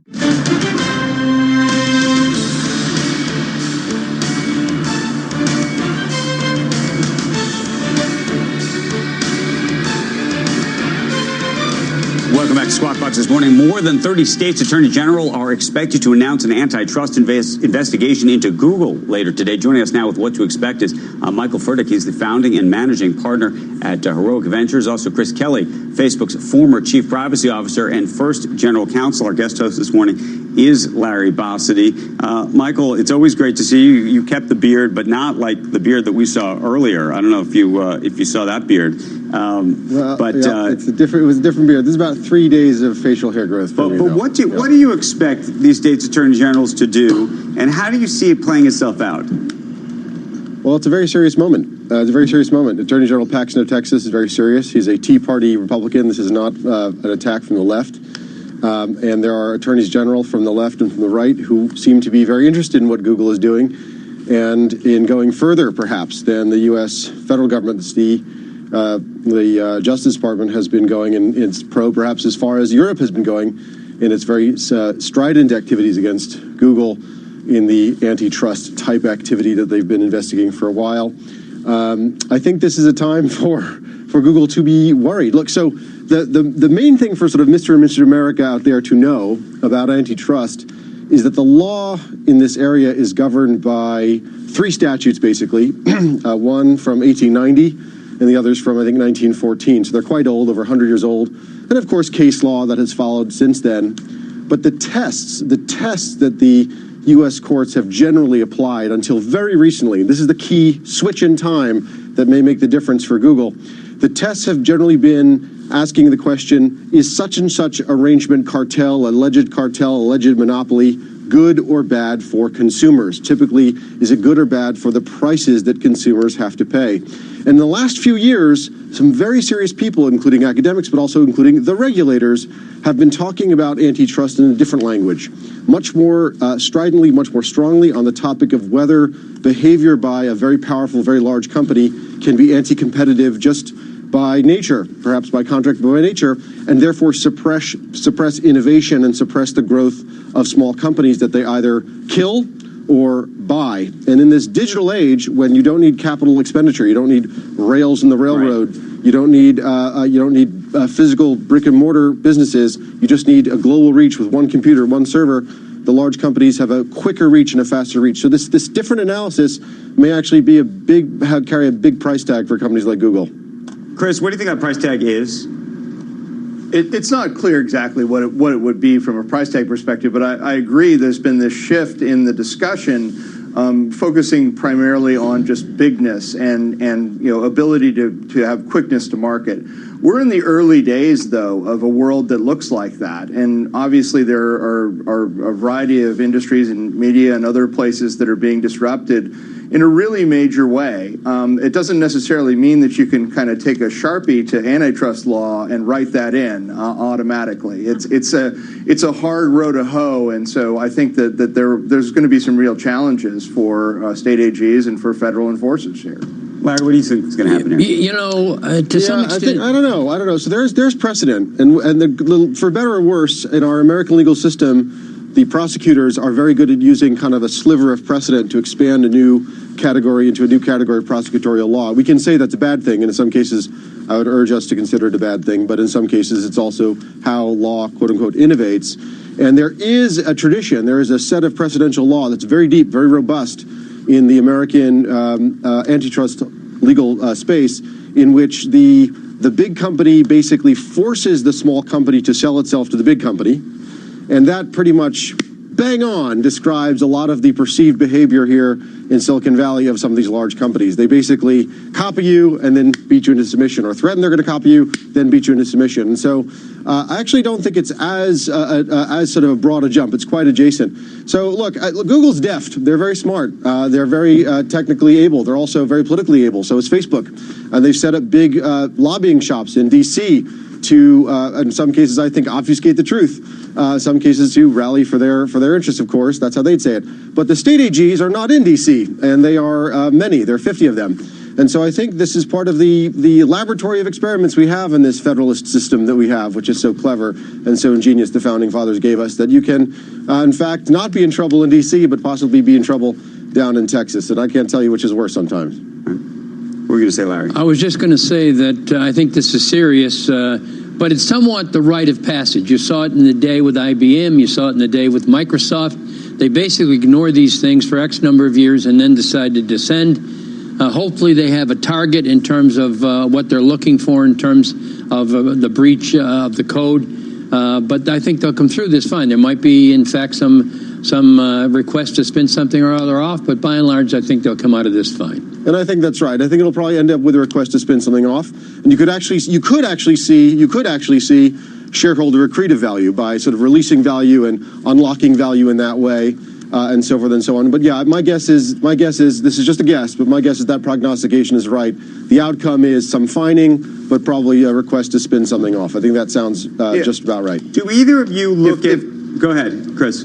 If there's a good hard analysis of what the anti-competitive conduct is, The problem that I've seen in most of what's been asserted so far is that these companies are just too big and too powerful, and that's not an antitrust argument at the end of the day. That is a sort of, hey, we're worried about a variety of things. But let's talk a lot more about what are the variety of things that we're worried about instead of just too big and too powerful. It's been a really kind of inchoate thing, and it needs to be defined a lot better. And I think you've seen some of that in what we've heard from the New York AG already, and I anticipate what we'll hear today. And when you get down to it, it's where do you have some sort of bottleneck control that you exploit in an improper way to stifle competition? And if that the allegations have been more specific than that. The allegations have been more specific than that for a while. We don't know what's coming out of the AG's office just yet, but in detail. But there is more specificity around it. The advertising platform arising from the DoubleClick acquisition in 2007, the YouTube acquisition in 2006. These things that come up a lot. The sort of the major platform control and look, a lot of these companies like to call themselves platforms, or even, dare I say, the word utility. But they want to describe themselves as utilities and get the economic upside as utilities and platforms, but may not want to take the responsibility of being a utility and platform. So, yeah, you're right. You have to look at these things under a microscope, and that's what the regulators are going to do, and that's what the people are going to do. And we shouldn't be quick to judge this in the Twitter sphere moment of American history. But I actually think the allegations have been much more specific than can I ask both Chris of you, might be suggesting. Real quick, two related questions. One is, I don't know if you saw, there's a story in today's New York Times related to the App Store with Apple.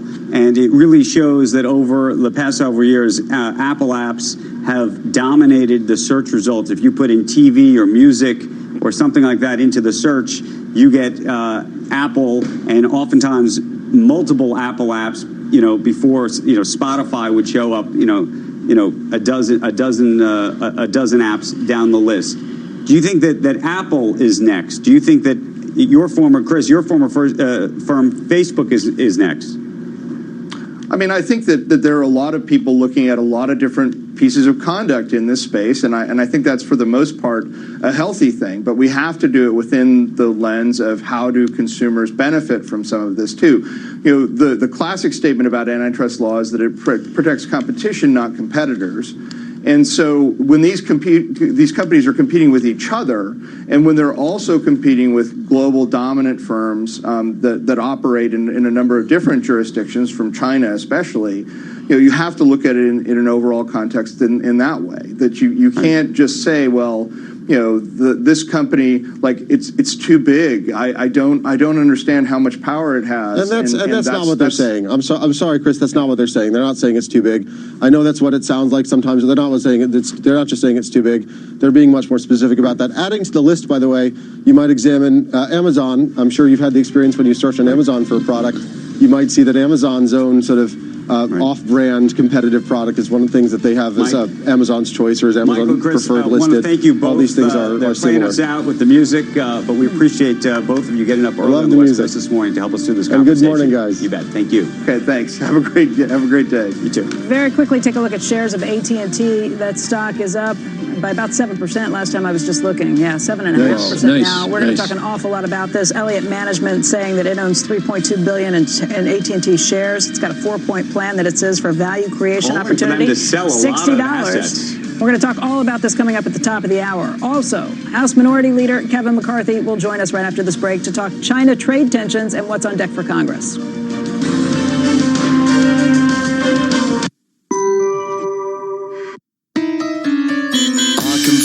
Fund my car from a Mini to a Jaguar. Feel good car buying from findandfundmycar.com is the place where you can find quality used cars from trusted dealers rated by you, and where you can fund your car with finance to fit your budget. It's feel good car buying all in one place. Shouldn't be a carry on, choose findandfundmycar.com. This one shouldn't take long. Of course, if it had a cover, I might not be bothered. Can't see what's under there. And they'd have chained the back wheel. Would have taken me much longer, especially if the chain's off the ground. Makes it harder to cut. This one doesn't even have a lock on the front. So, in the time I've been talking to you, I've nicked it. Over 9,000 scooters and motorbikes were stolen in London last year. Lock your bike, chain the rear wheel, and cover it to make it harder to steal. Lock, chain, cover. the Met Police. For people who want to feel happier, stronger, fitter, get further, faster, better. For people who want to, but don't always manage to. It doesn't matter how you want to do it, who you want to do it with. It matters that you want to. Virgin Active. We'll find a way for you. Join in September and get 15% off each month on 12-month memberships. Visit virginactive.co.uk. Participating gyms. Terms and conditions apply. Did someone say winter sun? It's that time again. And this year at Jet2 Holidays, we're saying Cyprus.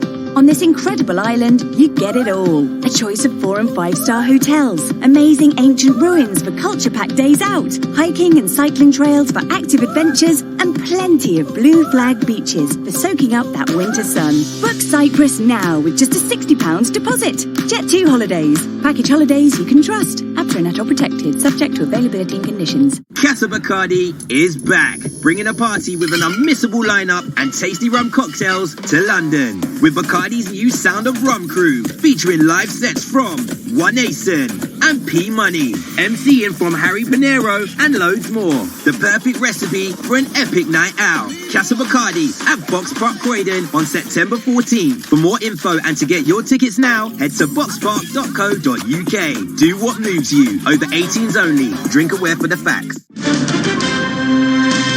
History's biggest IPO. Wall Street jockeying for position to help Saudi Arabia's state-owned oil company go public. One bank may have just gotten the inside track. Back to work in D.C. Congress returns to the Capitol with an altered trade landscape and a long to-do list. We'll speak with House Minority Leader Kevin McCarthy straight ahead. And a short seller lobs bombs at a consumer products giant. Activist Ben Axler is going to join us on set to make his case against Church & Dwight, a stock with a solid year's performance and the backing of some of the top Wall Street analysts. The final hour of Squawk Box begins right now.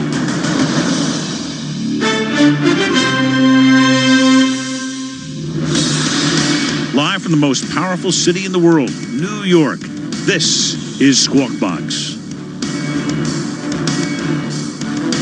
Good morning and welcome back to Squawk Box here on CNBC, live from the NASDAQ market site in Times Square. I'm Joe Kernan, along with Becky Quick and Andrew Ross Sorkin, our guest host today, former Honeywell chairman and CEO Larry Bossidy. He's also a CNBC contributor. The futures have been right around here all morning long. It is September. We're ready. We had a pretty volatile August, kind of interesting, but everybody should be back. Now all the players. So we'll see. It's first day though. Monday, we're up about 57 points, up 16 on the NASDAQ, and the S&P indicated up 10.5. Treasuries today, I figured the 10-year when I woke up, I figured it'd be about 1.6, and it's 1.587 right now, and the 2 years below that, 1.55. Okay, a couple big stories that investors are going to be talking about today. Let's go through them. The big one, just across the tape moments ago, shares of AT&T, they are popping this morning. But good news may be bad news depending on where you sit this morning. That follows news that Elliott Management has taken a stake in the company and unveiled a plan